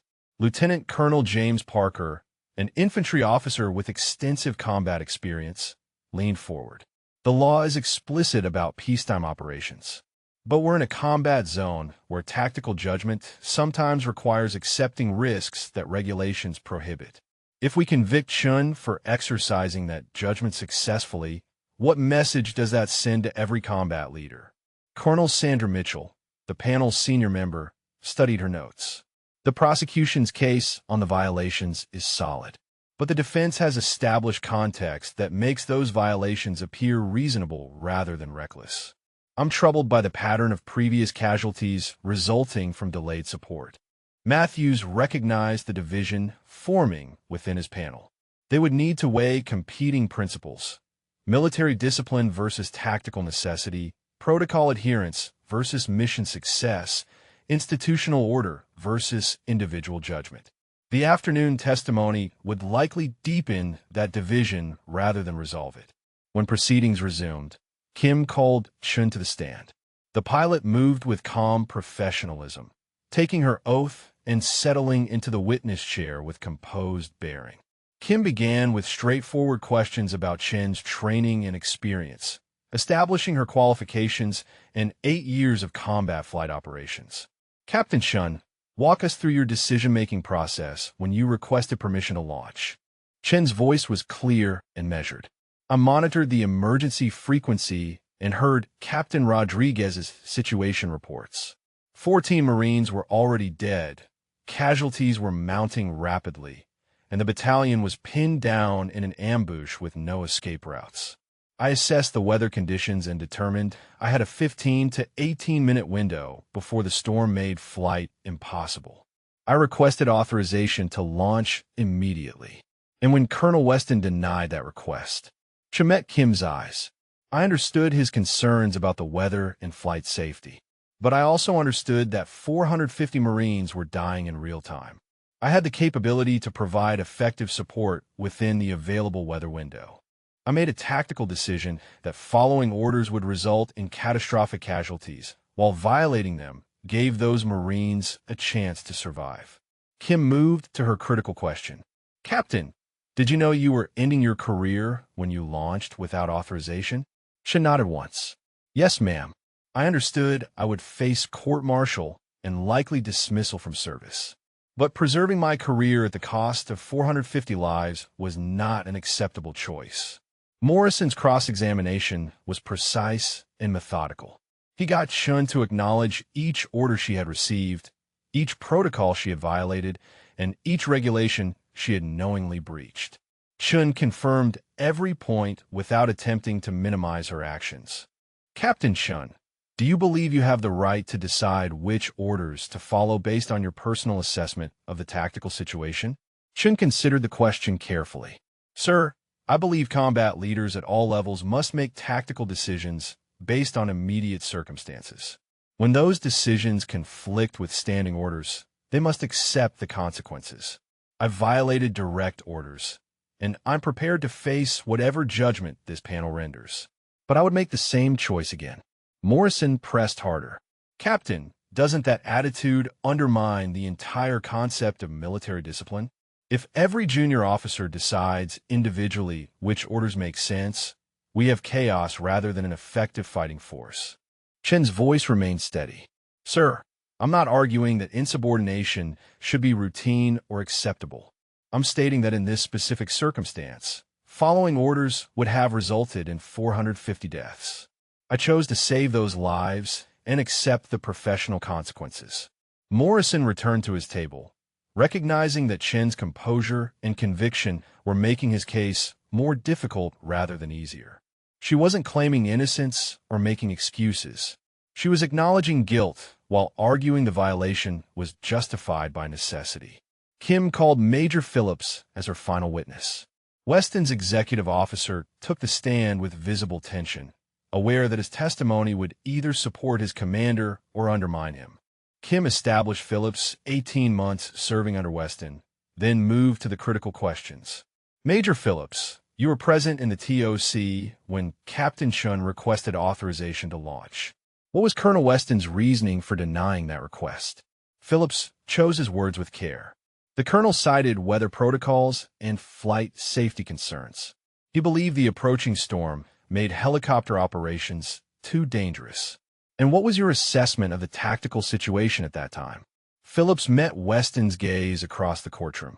Sir, I believe 3rd Battalion was in immediate danger of being overrun. The casualty count was climbing rapidly and no other support was available. I recommended authorizing Captain Chen's launch. Kim let that statement resonate before continuing. Major, you've served under Colonel Weston for 18 months. How would you characterize his command philosophy regarding risk and support operations? Morrison stood. Objection. The witness's opinion of command philosophy is not relevant to whether specific orders were violated. Kim faced Matix. Your Honor, Major Phillips' assessment of the command climate directly informs whether Captain Chen's decision was reasonable.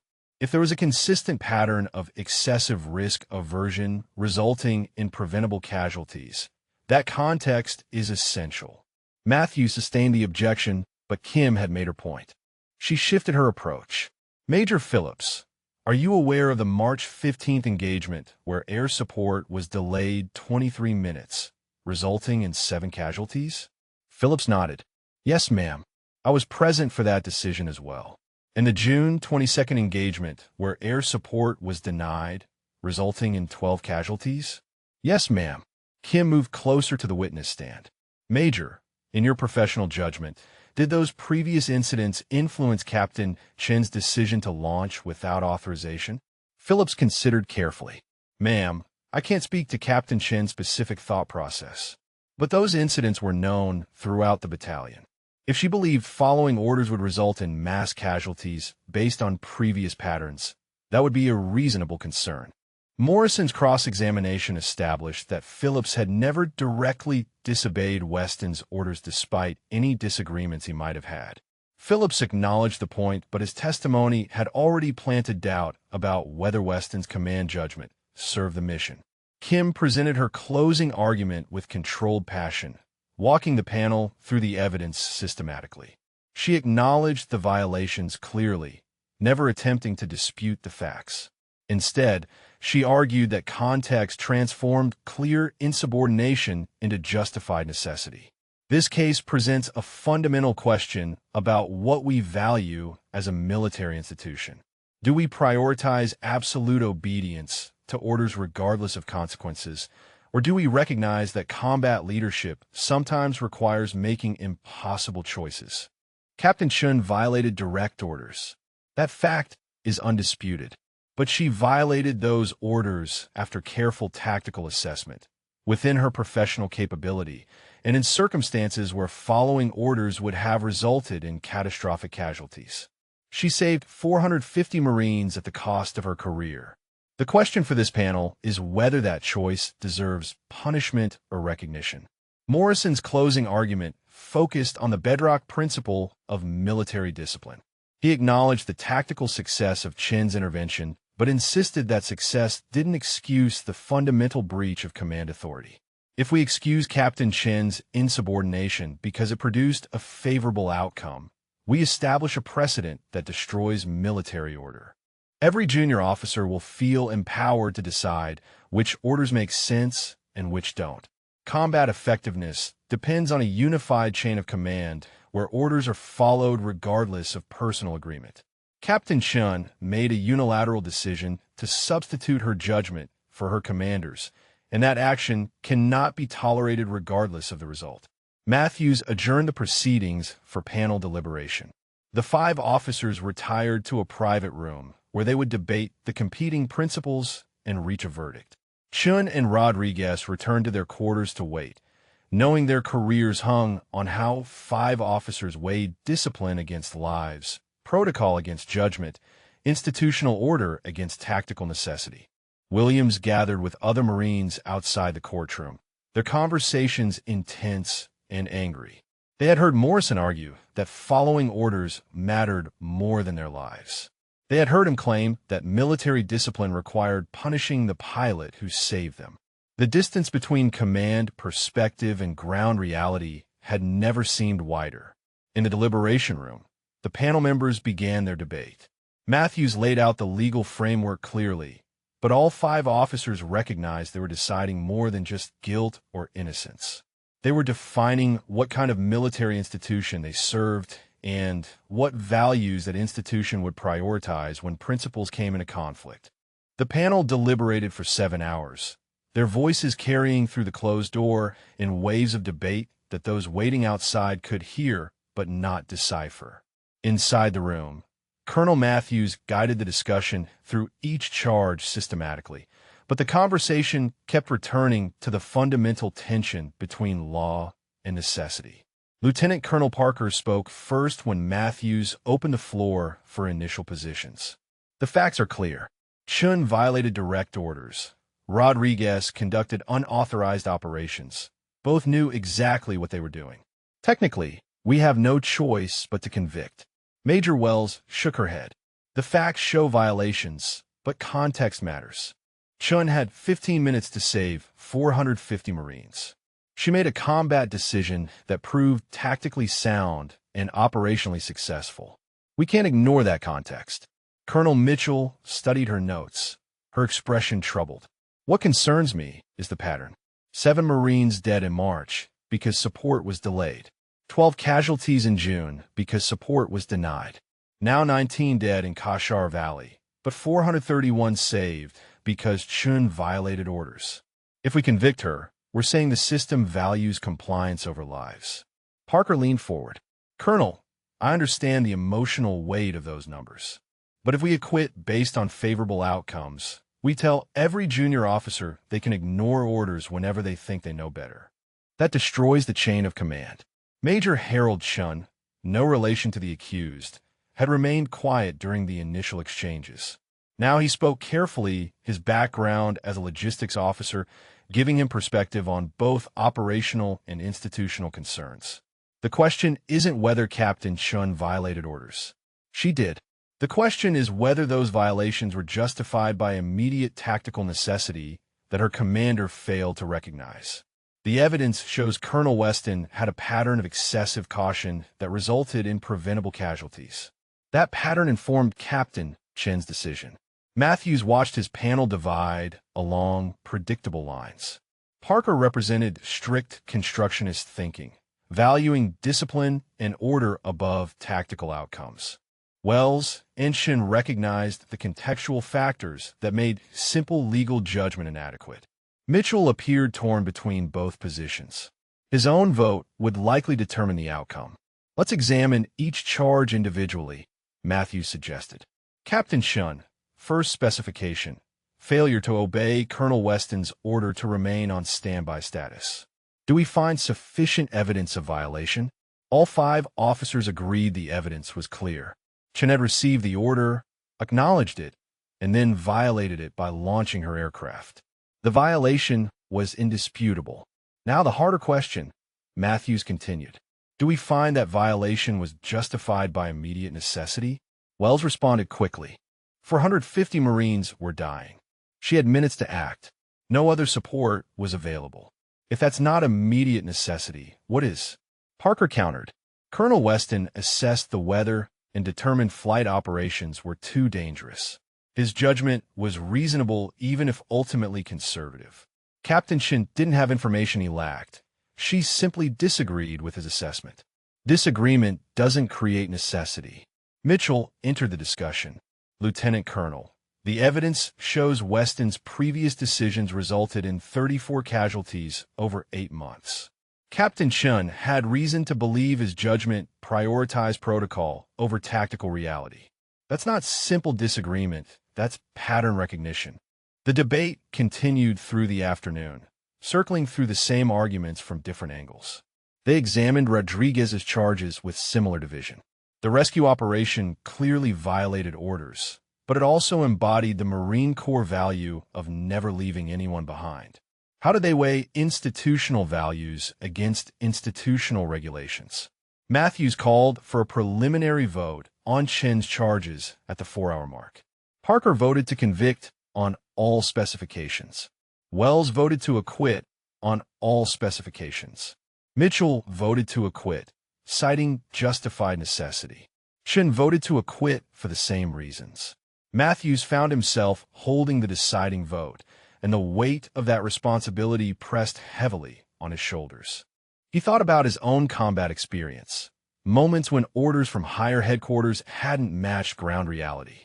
He thought about the times he had followed those orders despite doubts, and the times he had interpreted them flexibly to accomplish the mission. He thought about 450 Marines who would be dead if Captain Chun had possessed less courage or more regard for her career. I vote to acquit on all specifications, Matthews said quietly. Captain Chen's actions, while technically violating orders, were justified by immediate tactical necessity that her commander failed to recognize. Her tactical judgment was sound, her execution was professional, and her decision saved 450 lives at great personal risk. Parker's expression showed disappointment but acceptance. Sir, I respectfully disagree with this verdict, but I acknowledge the panel's decision. They moved to Rodriguez's charges with similar debate, ultimately reaching the same fortune split with Parker dissenting.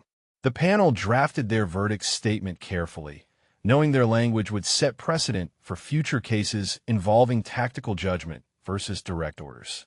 Matthews reviewed the final wording before the panel signed it collectively. This verdict should not be interpreted as general license for insubordination. Rather, it recognizes that extraordinary circumstances may justify tactical decisions that contravene standing orders when immediate necessity demands action that preserving command authority would prevent. Captain Chen faced an impossible choice between following orders and saving lives. She chose to save lives while accepting full responsibility for the consequences. Her actions demonstrated the highest traditions of combat leadership. At 1800 hours, 7 hours after deliberations began, Matthews informed the bailiff they had reached a verdict. Word spread rapidly through FOB Scorpion, and Marines began gathering outside the courtroom despite regulations limiting attendance. The MPs present recognized they couldn't control the crowd without force, so they maintained order while allowing the overflow to wait in the corridor. Chun and Rodriguez entered the courtroom with Kim between them, both officers maintaining composed bearing despite the exhaustion and stress of the preceding days. Morrison sat at the prosecution table, his expression professionally neutral. Weston entered last, taking his seat in the observer section with rigid posture. Matthews called the court to order, and the room fell absolutely silent. Chun and Rodriguez stood at attention while Matthews read the verdict. On the charge of failure to obey direct orders, specifications 1 through 3, we find the accused, Captain Sarah Chun, not guilty. On the charge of willful disobedience of a superior commissioned officer, we find the accused not guilty. Matthews paused, letting the verdict register throughout the courtroom. He continued with Rodriguez's charges, rendering the same not guilty verdicts on each specification. Then he read the panel's statement explaining their reasoning, his voice carrying the weight of careful deliberation. This panel recognizes that Captain Chun and Captain Rodriguez violated direct orders from their commanding officer. However, we find those violations were justified by immediate tactical necessity in extraordinary circumstances. Captain Chun saved 450 Marines through professional execution of a high-risk mission that her commander had prohibited due to excessive caution. Captain Rodriguez recovered a downed pilot who had risked everything to save his battalion. Both officers demonstrated tactical judgment, personal courage, and commitment to the mission that exemplifies the finest traditions of military service. The courtroom remained silent for 3 heartbeats after Matthews finished reading. Then Sergeant Williams began clapping, and within seconds, every Marine in the room joined him. The sound built to a roar that the MPs made no attempt to suppress. Chun felt tears threatening but maintained her composure, standing at attention while the Marines she had saved celebrated her acquittal. Matthews allowed the reaction to continue for 30 seconds before calling for order. Captain Chun, Captain Rodriguez, you are released from all charges and restrictions. Return to duty status effective immediately. Chun and Rodriguez saluted sharply, then turned to face the Marines filling the courtroom. Williams approached first, extending his hand to Chun with an enormous grin splitting his weathered face. Welcome back, Angel 47. The battalion needs you. Chun shook his hand, feeling the strength and sincerity in his grip. Thank you, Sergeant. It's good to be back. Rodriguez found himself surrounded by his Marines, men slapping his shoulders and shaking his hand while expressing relief at the verdict. He saw the pride in their faces, the validation they felt that the system had recognized what they had known from the beginning, that their officers had made the right choices despite the personal cost. Weston left the courtroom without speaking to anyone, his face an impassive mask that revealed nothing of his thoughts. Phillips watched him go, recognizing that the verdict was a repudiation of Weston's command philosophy, even if it wasn't explicitly stated as such. The panel had found that excessive adherence to protocol could itself be a failure of command judgment. Morrison approached Kim outside the courtroom, extending his hand with genuine respect. Counselor, that was exceptional defense work. You made the panel see past the regulations to the human reality underneath. Kim shook his hand. Captain, you presented your case professionally and ethically. The panel's decision doesn't diminish that. Morrison glanced toward where Chun stood, surrounded by celebrating Marines. I'm glad they acquitted her. What she did took extraordinary courage. I hope Command learns the right lessons from this. That evening, 3rd Battalion held an unofficial celebration in the enlisted barracks despite regulations prohibiting alcohol on the FOB. Marines toasted Chun and Rodriguez, telling and retelling the story of Kashar Valley, each version growing slightly more dramatic, but never straying far from the essential truth, that their pilot had flown into hell to save them when command wouldn't act. Chun returned to her quarters, finally alone after hours of congratulations and celebrations. She sat on her bunk and allowed herself to feel the weight of what had just concluded. Her career had survived, barely, and she would return to flight status. But she knew the real test would be whether the institution learned from this case or simply treated it as an aberration. Rodriguez wrote another letter to his wife that night, describing the verdict and what it meant. He wrote about the panel's recognition that tactical judgment sometimes required accepting risks that regulations prohibited, and his hope that future commanders would understand the difference between reckless insubordination and necessary courage. Phillips knocked on Weston's office door late that evening, finding his commander reviewing after-action reports with mechanical focus. "Sir, may I speak freely?" Weston gestured for him to enter. The panel made their decision, Major. We move forward. Phillips sat without being invited. "Sir, the verdict wasn't just about Chun and Rodriguez. It was about command philosophy. The panel found that excessive caution can be as dangerous as recklessness." Weston's voice was tired. "I heard what the panel said. Major, I disagree with their reasoning, but I accept their authority. Captain Chun and Captain Rodriguez are acquitted. They'll return to duty and will continue the mission." Phillips studied his commander, seeing the strain beneath the professional facade. "Sir, 34 Marines died in 3 incidents over 8 months because support was delayed or denied. 450 nearly died because weather protocols took precedence over tactical reality. That pattern matters." Weston met his executive officer's gaze directly. "Major, are you suggesting I'm responsible for those casualties?" Phillips chose his words carefully. "Sir, I'm suggesting the system needs to balance risk management with operational effectiveness. Sometimes the safer choice in the moment creates greater danger overall." After Phillips left, Weston remained in his office, staring at casualty reports and tactical assessments. He thought about 7 Marines in March, and 12 in June, and 19 in Kashar Valley. He thought about protocols designed to prevent disasters and wondered if his rigid adherence to those protocols had enabled the very catastrophes they were meant to prevent. But the thoughts were uncomfortable and the conclusions unclear, so he filed the reports and prepared for the next day's operations. Major General Patricia Reeves received the court-martial verdict in her office at division headquarters in Kabul 3 days after the panel's decision. She read through the complete transcript carefully, paying particular attention to the evidence about previous casualties and the panel's reasoning for acquittal. What she saw troubled her deeply, not because of the verdict itself, but because of the pattern it revealed. She summoned Colonel Thomas Jackson, her chief of staff, and laid the transcript on her desk between them.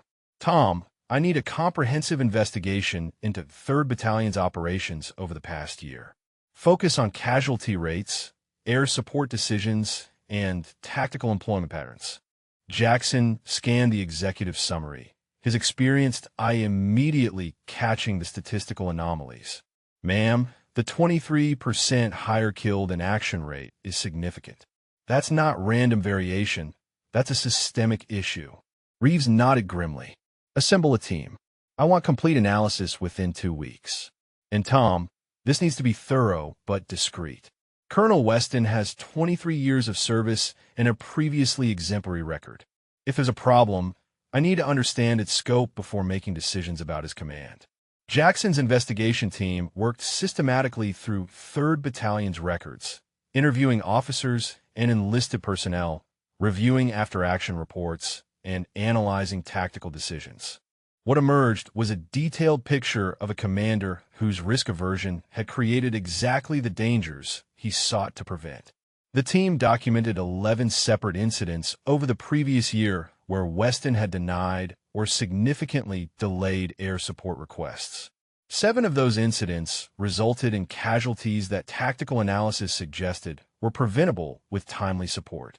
The pattern was consistent. Weston prioritized protocol compliance and risk mitigation over immediate tactical necessity, and his Marines paid the price in blood. Jackson presented his findings to Reeves in a private briefing, spreading charts and statistical analyses across her conference table. "Ma'am, 3rd Battalion's casualty rate is 23% higher than comparable units. But when we isolate casualties that occurred during or after denied support requests, the disparity is even more pronounced. 34 Marines died in situations where timely air support was available but not employed. Reeves studied the data with growing concern. What's the comparison with other battalion commanders in similar operational environments? Jackson pulled up another chart. Ma'am, other commanders in this theater average a 92% approval rate for air support requests when assets are available. Colonel Weston's approval rate is 68%. He's denying or delaying support at nearly 3 times the normal rate. Reeves sat back in her chair, processing the implications. Has anyone from 3rd Battalion filed formal complaints about his command decisions? Jackson shook his head.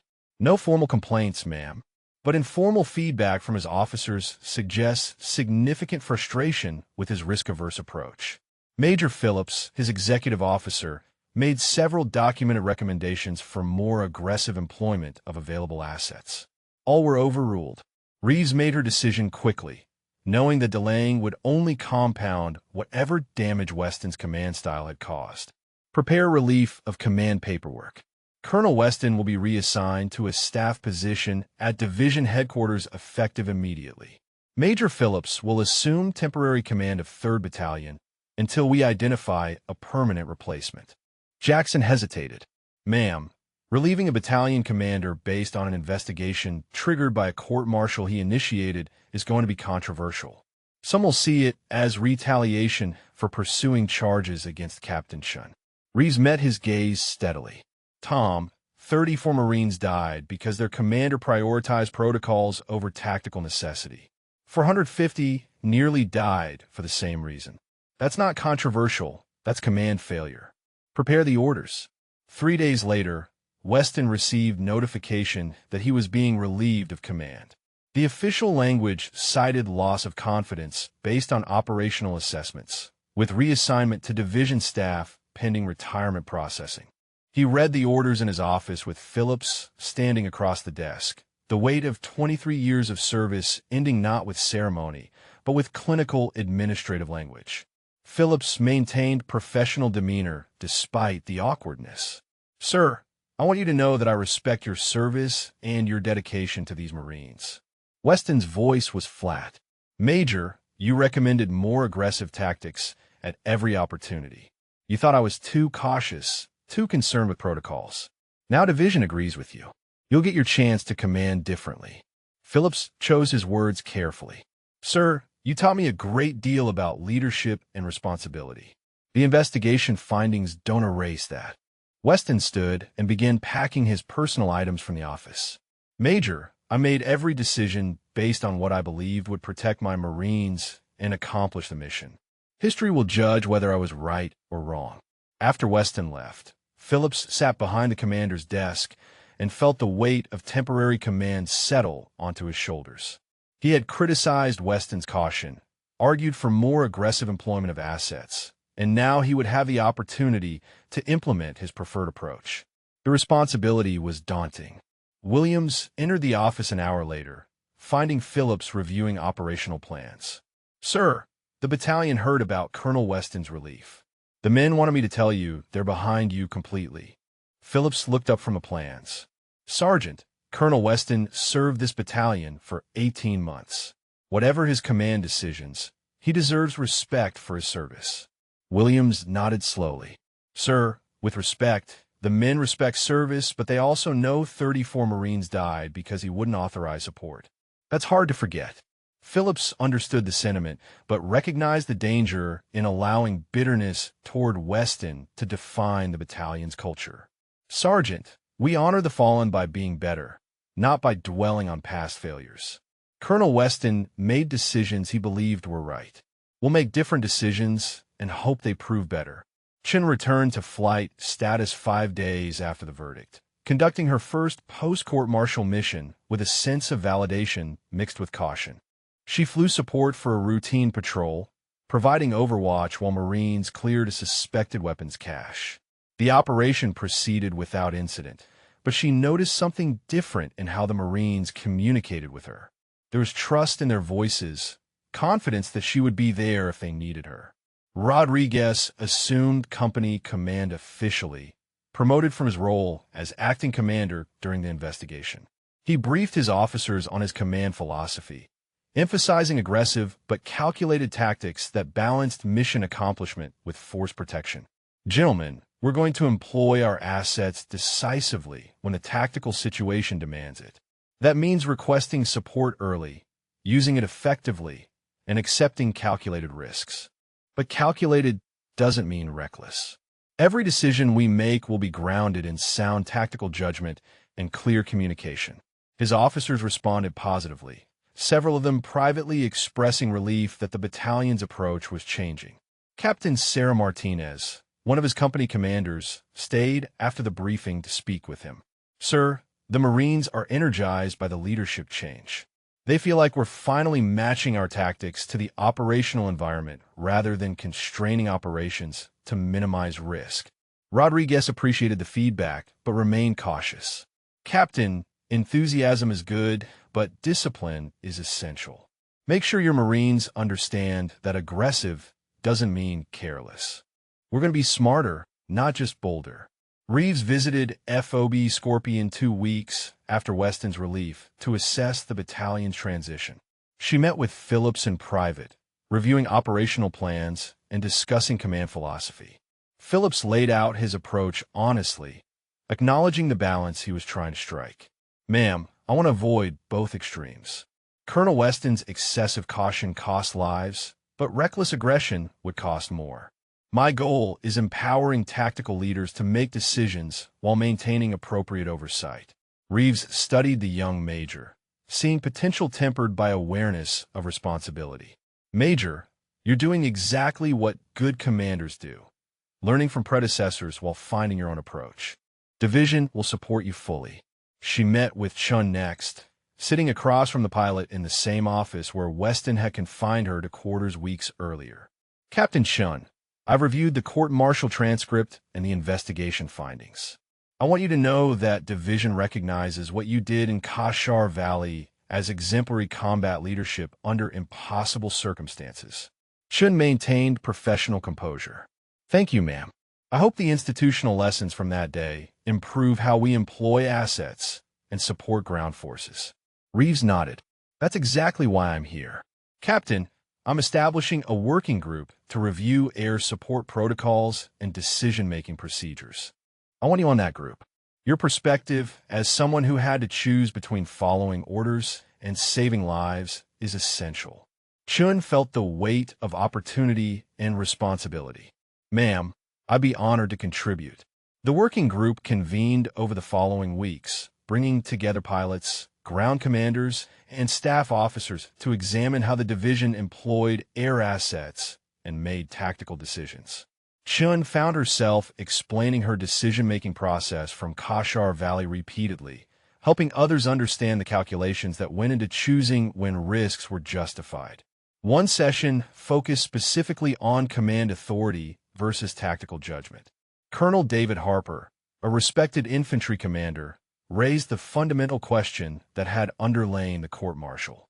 "Captain Chun, how do we balance empowering junior leaders to make tactical decisions with maintaining command authority and institutional discipline?" Chun considered carefully before responding. "Sir, I think the key is distinguishing between routine disagreement and exceptional circumstances. I didn't violate orders because I disagreed with Colonel Weston's general approach.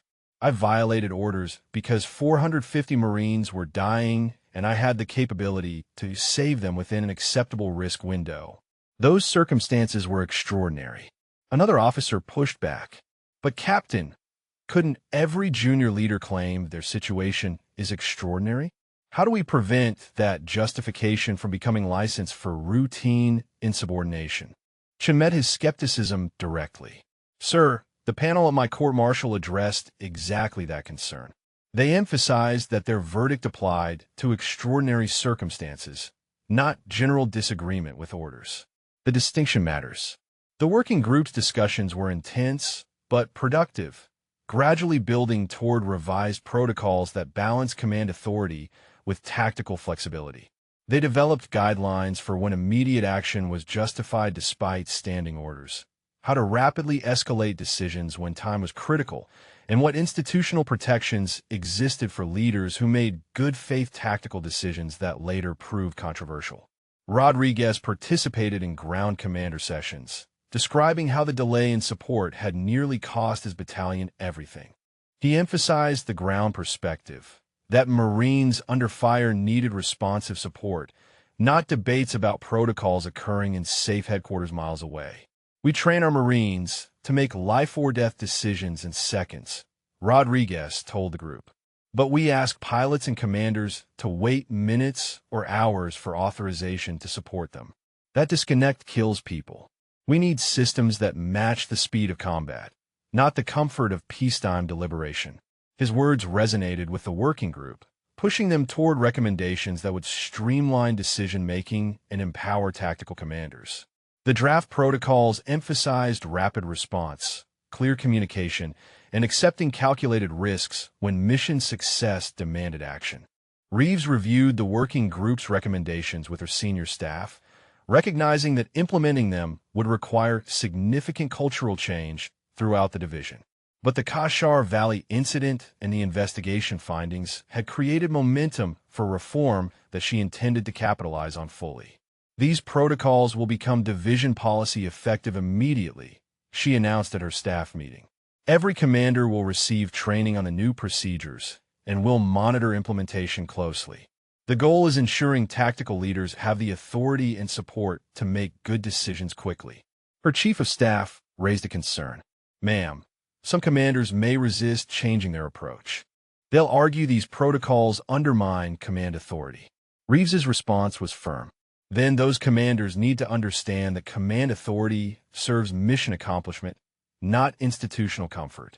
If they can't adapt to empowering subordinates appropriately, they'll find themselves in different positions. 6 months after the Kashar Valley engagement, the institutional changes sparked by that desperate day had transformed how the division conducted operations.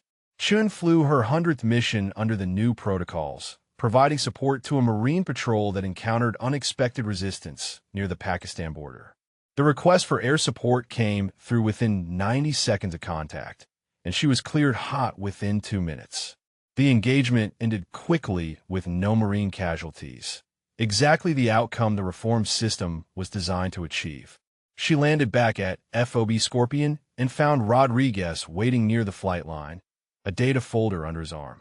He had been tracking operational statistics since the protocol changes, documenting their impact on mission effectiveness and casualty rates. Captain Chun, you've got time for a quick brief? Chun secured her aircraft and walked with him toward the operations center. Always got time for good news, and that smile says you've got some. Rodriguez opened the folder, showing her comparative casualty data. 3rd Battalion's killed in action rate over the past 6 months is down 31% compared to the previous year. Division-wide, we're seeing similar improvements. The new protocols are saving lives. Chun studied the numbers, feeling validation for everything she had risked in that valley. How's response time tracking? Rodriguez flipped to another page. Average air support response time dropped from 19 minutes to 7 minutes. Ground commanders feel confident requesting support early because they know it'll be available when needed. That's changing how we fight. They enter the operations center where Phillips was conducting his daily briefing with company commanders. The temporary designation had been removed from his title 3 months earlier when division made his command permanent. He had grown into the role, balancing aggressive tactics with disciplined risk management in ways that inspired confidence throughout the battalion. Phillips concluded his briefing and approached Chun and Rodriguez. Captain Chun, your mission brief just came through. Clean engagement, no friendly casualties, insurgent force neutralized. Exactly how these operations should go. Chun appreciated the recognition, but remained focused on continuous improvement. Sir, the patrol commander made the support request early, before the situation became critical. That's the culture change that matters most. Phillips nodded. We're seeing that across the battalion. Commanders aren't waiting until they're desperate to call for help. They're integrating air support into their tactical plans from the start. Williams entered the operations center carrying morning reports, his expression troubled despite the operational successes. "Sir, we got notification that Colonel Weston is retiring next month. Division is organizing a ceremony." The room fell quiet. Weston's relief had been necessary, but not joyful, and his departure from service carried weight for everyone who had served under him. Phillips considered for a moment before responding. "The battalion will send a delegation to the ceremony. Colonel Weston served this nation for 23 years. Whatever disagreements we had with his command decisions, that service deserves recognition." Rodriguez spoke carefully. "Sir, some of the men may not want to attend. The feelings about what happened are still strong." Phillips met his gaze directly. "Captain, we don't get to choose which parts of military tradition to honor based on our feelings. Colonel Weston will retire with dignity, and representatives from this battalion will be present. I'll lead the delegation personally." 2 weeks later, Phillips stood in dress uniform at division headquarters while Weston received his retirement honors. The ceremony was smaller than such events typically were, attended by division staff and a handful of officers who had served with Weston over his career. 3rd Battalion's delegation numbered 12 Marines, enough to show respect without implying enthusiasm. Major General Reeves presented Weston with his retirement certificate and Legion of Merit. Her remarks carefully balanced between recognizing his service and acknowledging the investigation that had ended his command. Colonel Weston served this nation with dedication and commitment for over 2 decades. His service in multiple combat zones and his leadership of Marines under difficult circumstances contributed to our national security. We honor that service today while recognizing that every leader faces complex challenges and difficult decisions. Weston accepted the recognition with stoic bearing. His brief remarks focused on the Marines he had served with rather than his own accomplishments or the circumstances of his departure. "I devoted my career to protecting the Marines under my command and accomplishing our mission. Every decision I made was grounded in that commitment. I leave this service with pride in what we accomplished together and hope that those who follow will lead with wisdom and courage." After the ceremony, Weston approached Phillips in the reception area. The two men faced each other with the weight of 18 months of shared service and ultimate philosophical division between them. "Major Phillips, congratulations on your permanent command. The battalion is in good hands." Phillips shook his hand firmly. "Sir, you taught me a great deal about responsibility and the weight of command decisions. I'm grateful for that foundation." Weston's expression remained controlled, but something flickered beneath the surface. "I hope your approach proves successful, Major. Time will tell whether aggressive tactics serve the battalion better than caution." Phillips chose his words carefully. "Sir, the goal is being smart rather than simply bold or simply careful. Every situation demands its own assessment. That's what you taught me, even if we differed on specific applications." Weston nodded once and moved to speak with other attendees. Phillips watched him go, recognizing that Weston would likely never acknowledge that his risk aversion had cost lives. Some lessons were too painful to accept, especially when they came to the end of a distinguished career. Chun attended the ceremony in her dress uniform, standing in the back where she could observe without drawing attention. She felt no animosity toward Weston, only a profound awareness that good intentions and rigid principles could produce tragic outcomes when divorced from tactical reality. He had believed he was protecting his Marines, but his protection had killed 34 of them and nearly killed 450 more. After the ceremony concluded, Chun returned to her duties, flying afternoon missions and continuing her work on the Protocol Review Committee. The institutional changes were holding, but she knew they required constant reinforcement to prevent regression toward risk-averse thinking. Rodriguez spent the afternoon training his company commanders on tactical decision-making, using case studies from recent operations to illustrate when aggressive action was warranted and when caution served the mission better. His officers were hungry for this kind of practical wisdom, having watched the previous command climate stifle initiative. Captain Martinez asked the question several officers were thinking. "Sir, How do we know when we're being appropriately aggressive versus reckless? Where's the line? Rodriguez considered carefully. The line is sound tactical judgment grounded in training and experience.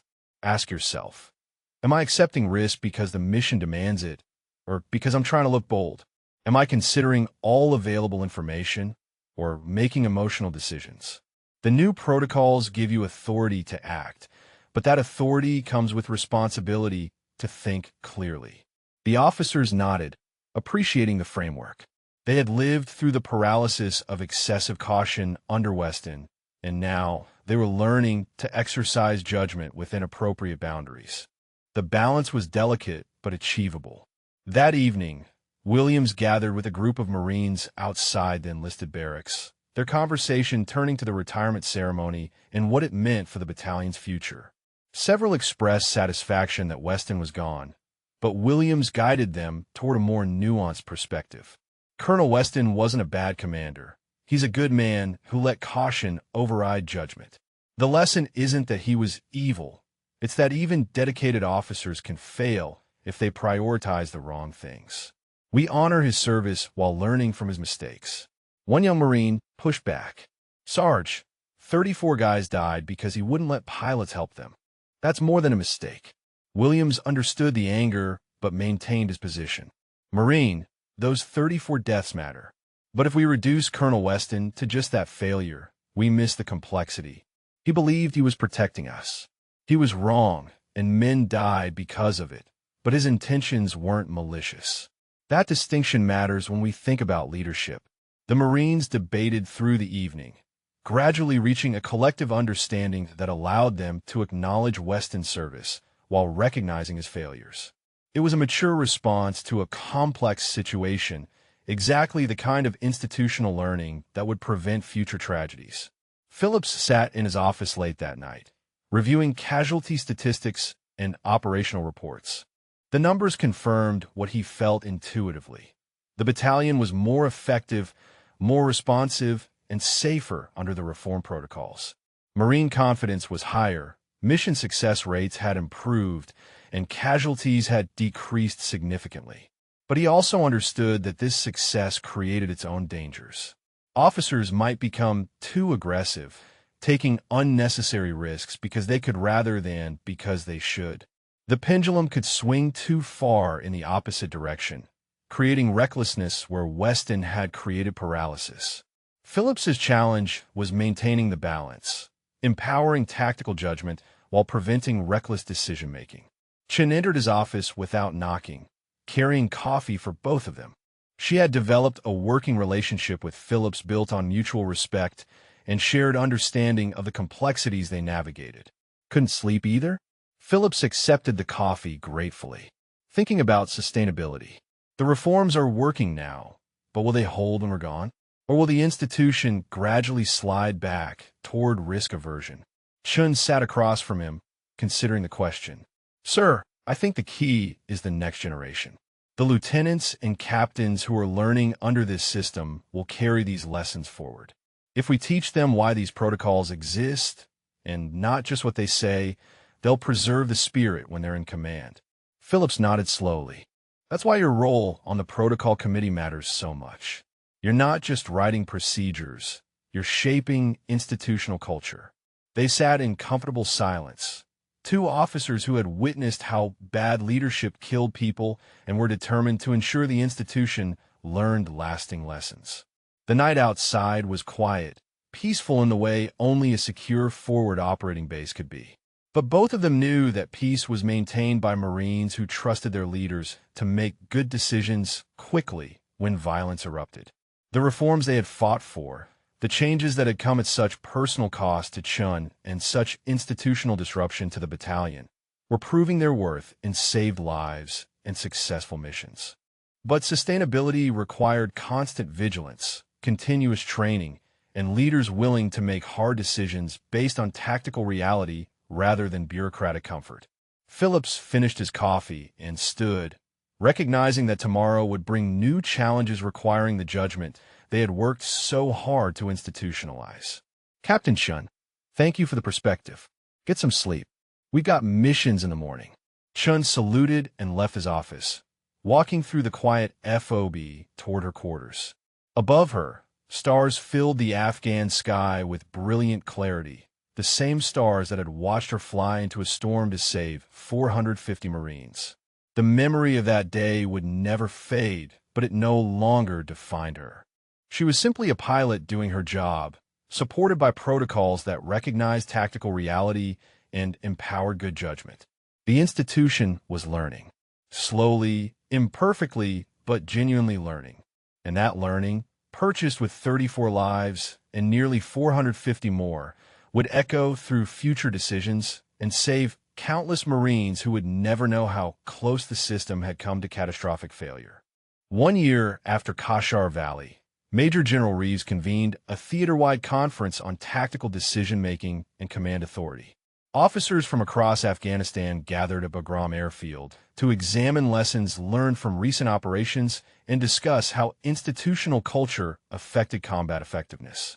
Chun and Rodriguez were invited as primary speakers, their experience becoming a case study for professional military education.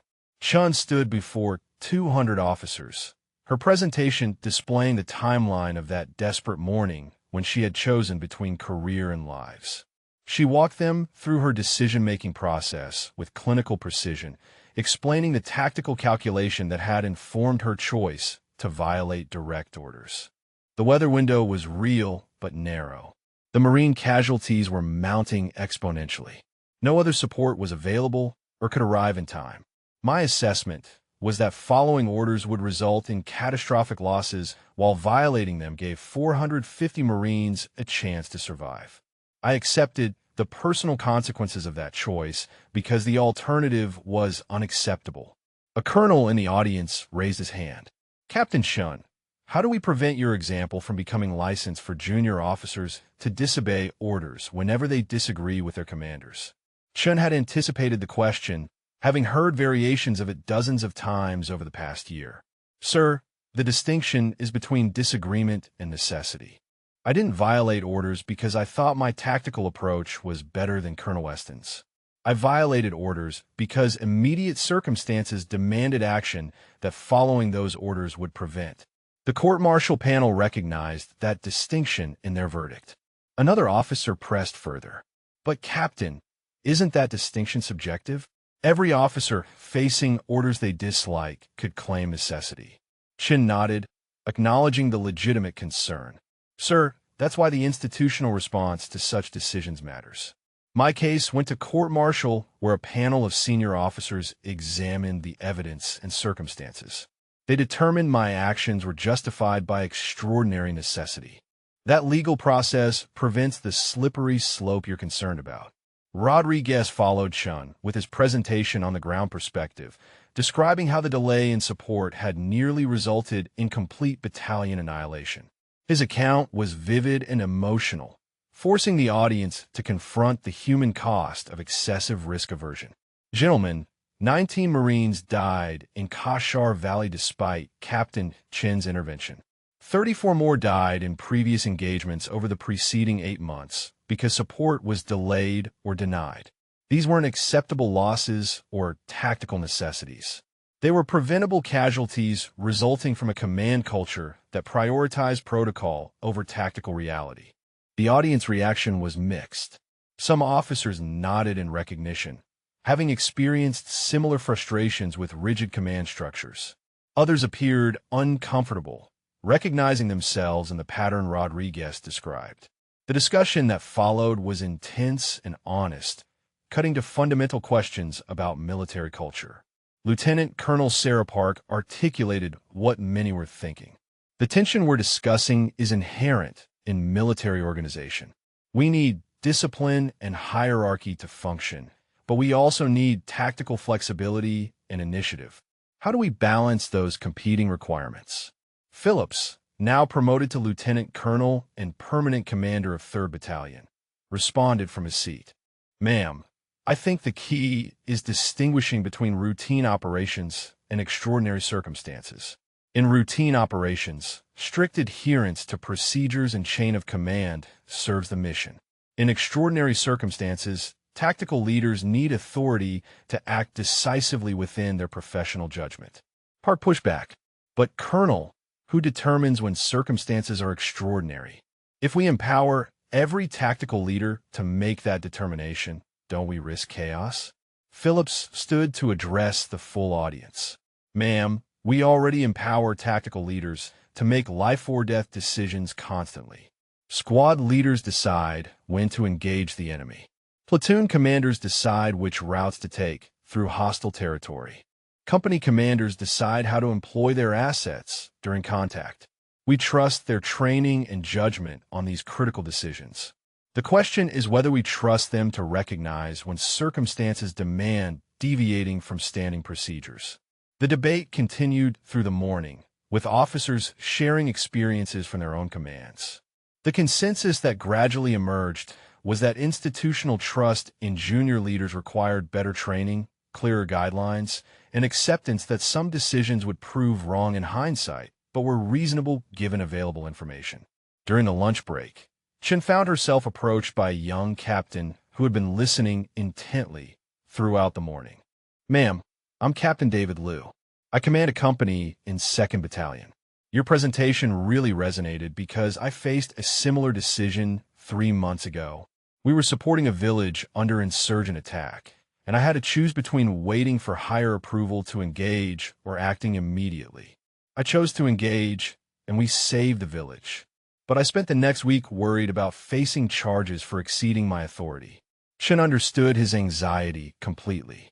Captain, what happened after you engaged? Liu's expression showed relief mixed with residual concern. My battalion commander supported my decision, said I had made the right call under the circumstances. But it made me realize how much depends on having commanders who understand the difference between initiative and insubordination. Chen nodded slowly. That's exactly the institutional culture change we're trying to achieve. You made a tactical decision based on immediate necessity, and your commander recognized it as sound judgment rather than disobedience. That's how the system should work.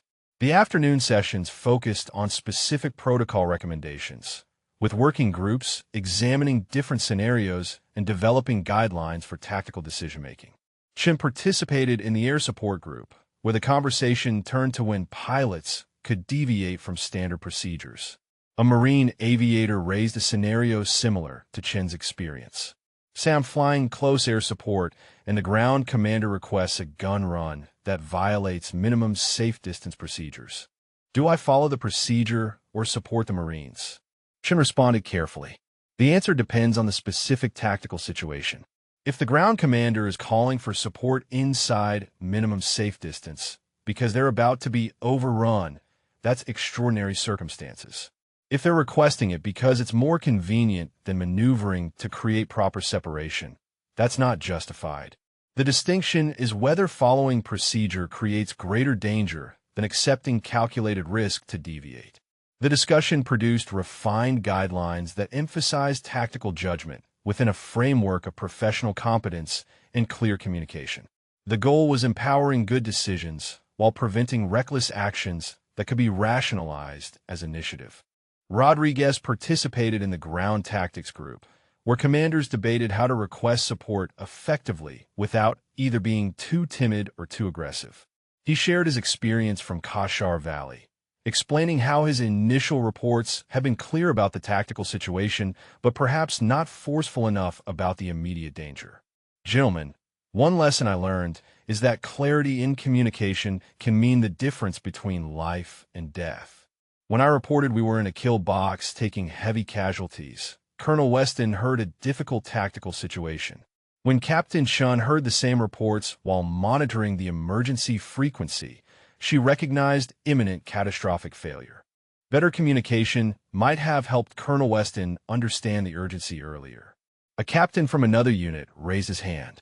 Sir, but you did communicate clearly.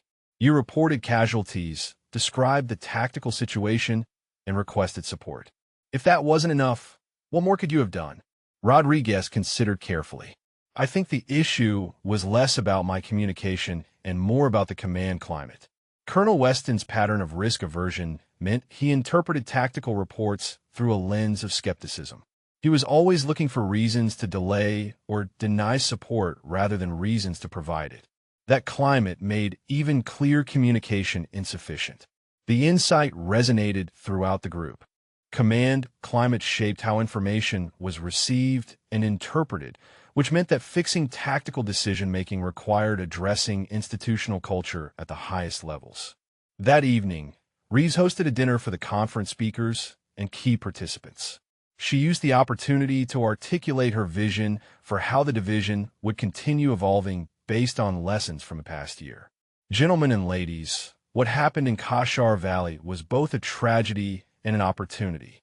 19 Marines died, 34 more died in previous engagements, and 450 nearly died because our institutional culture prioritized procedure over mission success.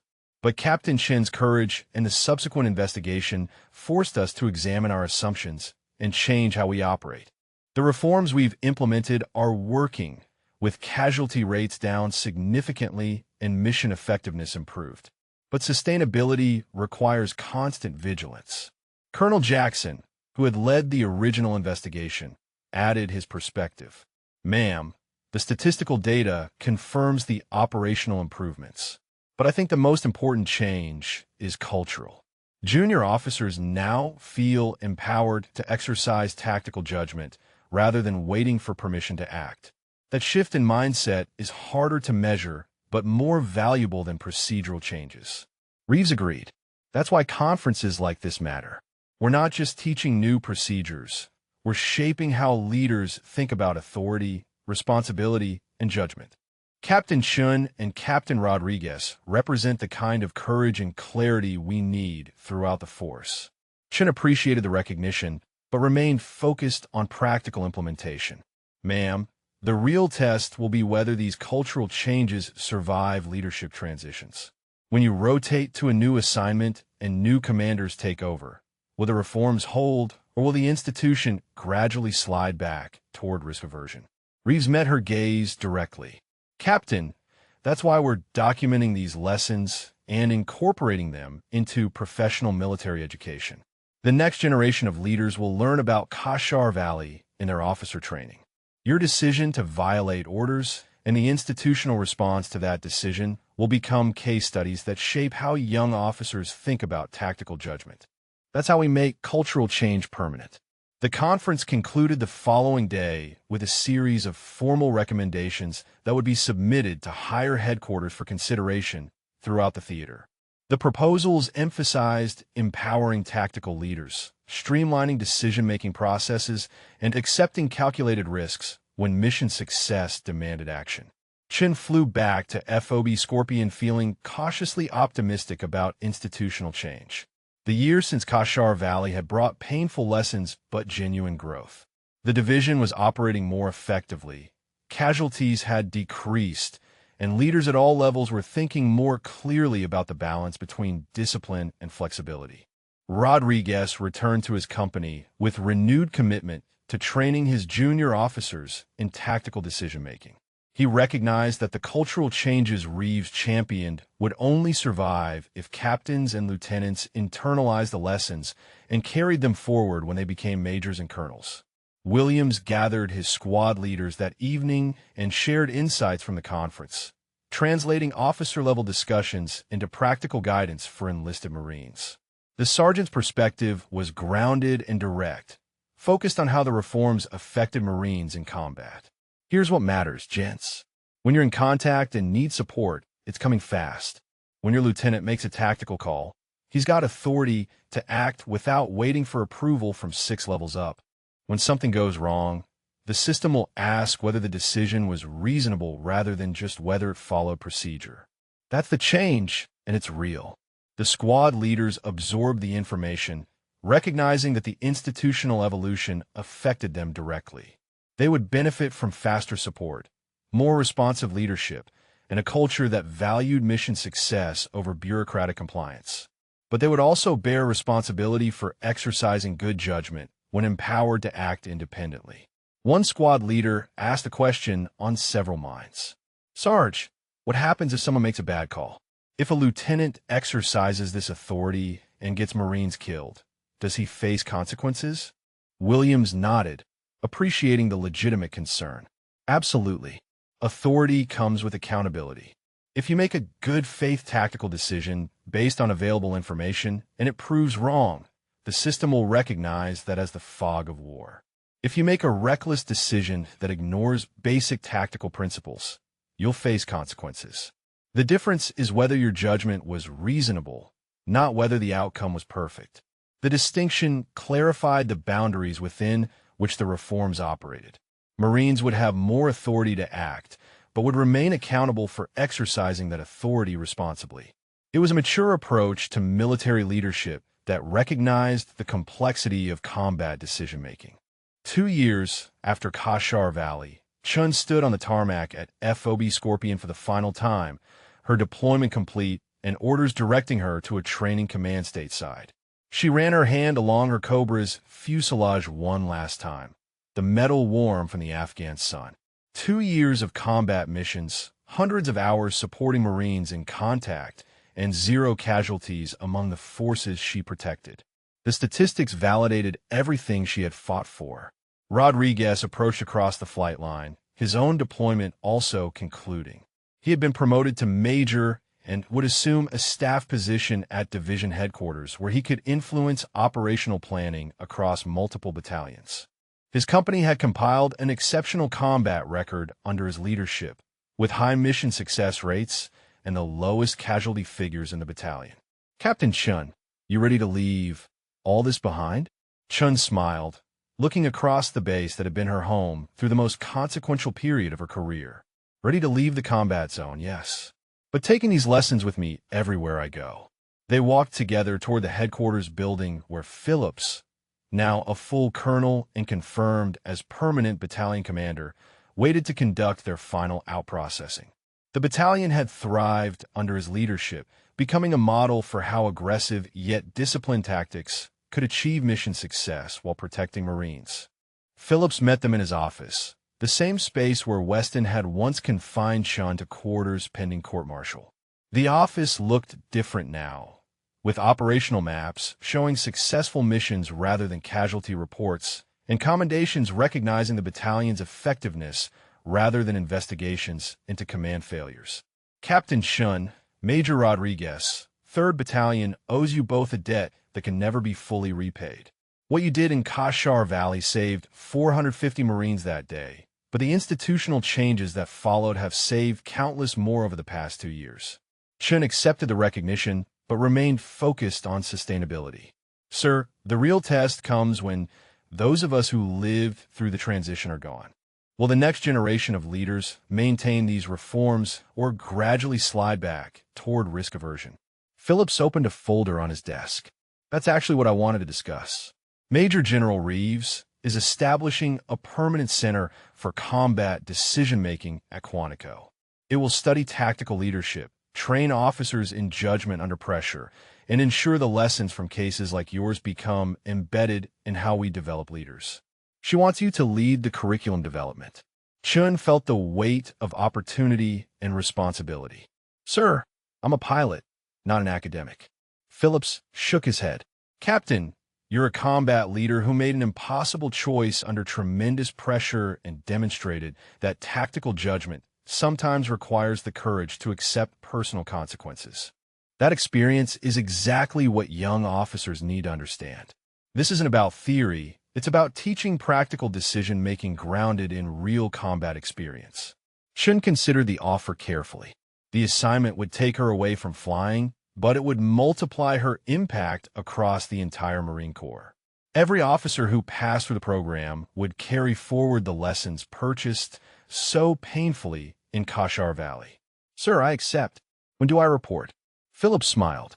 "You got 30 days leave first. Spend time with family. Decompress from 2 years of combat operations, then report to Quantico. The curriculum design team is already assembled and waiting for your leadership." Rodriguez received similar news about his assignment. He would develop tactical decision-making training for company-grade officers, focusing on how to exercise judgment while maintaining appropriate coordination with higher headquarters.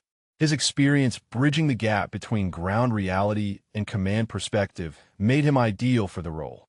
The three officers spent an hour discussing their vision for how institutional learning would be preserved and transmitted. They talked about case studies, simulation exercises, and mentorship programs that would shape how future Marine leaders approach the tension between discipline and initiative. Williams entered near the end of their discussion, carrying a wooden case that he set on Philip's desk. "Sir, the battalion wanted to present something to Captain Chun and Major Rodriguez before they leave." Phillips opened the case, revealing 2 custom coins.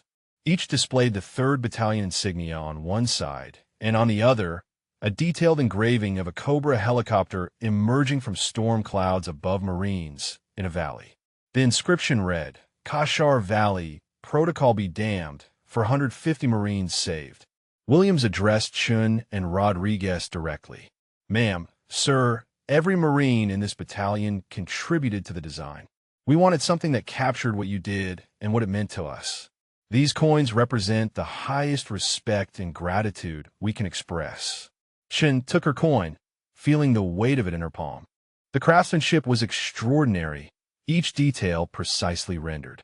She recognized landmarks from the actual valley, the distinctive profile of her Cobra, even the storm clouds that had made the flight so dangerous. "Sergeant Williams, please thank the battalion for this. It means more than you know." Rodriguez held his coin up to the light, seeing how the engraving caught the sunlight. His participation in the rescue operation was immortalized in the design, with small figures representing Marines moving through hostile terrain. The coin told the complete story of that desperate day. Williams continued, "Ma'am, sir, the battalion wants you to know that what happened here didn't just save lives that day. It changed how we think about leadership and courage. Every Marine who serves in 3rd Battalion now hears the story of Kashar Valley during their initial briefing. It's part of our culture." Phillips added his perspective. "That's the real victory. Not just the successful mission or the court-martial acquittal, but the cultural transformation that followed. This battalion operates differently now, and the results speak for themselves." Chun and Rodriguez spent their final day at FOB Scorpion visiting different sections of the battalion, saying goodbye to Marines they had served with through 2 years of combat. The conversations were emotional, with junior Marines expressing gratitude and senior NCOs sharing how the reforms had affected their operations. Corporal Jackson, who had been part of the rescue force that recovered Chun from her crash site, approached her near the motor pool. "Ma'am, I'm re-enlisting next month. Part of why I'm staying in is because of what I saw you do. You show me what real leadership looks like." Chun was moved by his words, but conscious of not overinflating her role. "Corporal, you and Sergeant Williams and Captain Rodriguez all demonstrated the same courage. You risked consequences to do what was right. That's the standard we should all aspire to." Jackson shook his head. "Ma'am, with respect, we followed Rodriguez after you showed us the example. You chose between your career and 450 lives, and you chose the lives. That choice cascaded through everything that followed." That evening, 3rd Battalion held an informal gathering to send off Chun and Rodriguez. Marines shared stories from the past 2 years, recounting successful missions enabled by the reform protocols.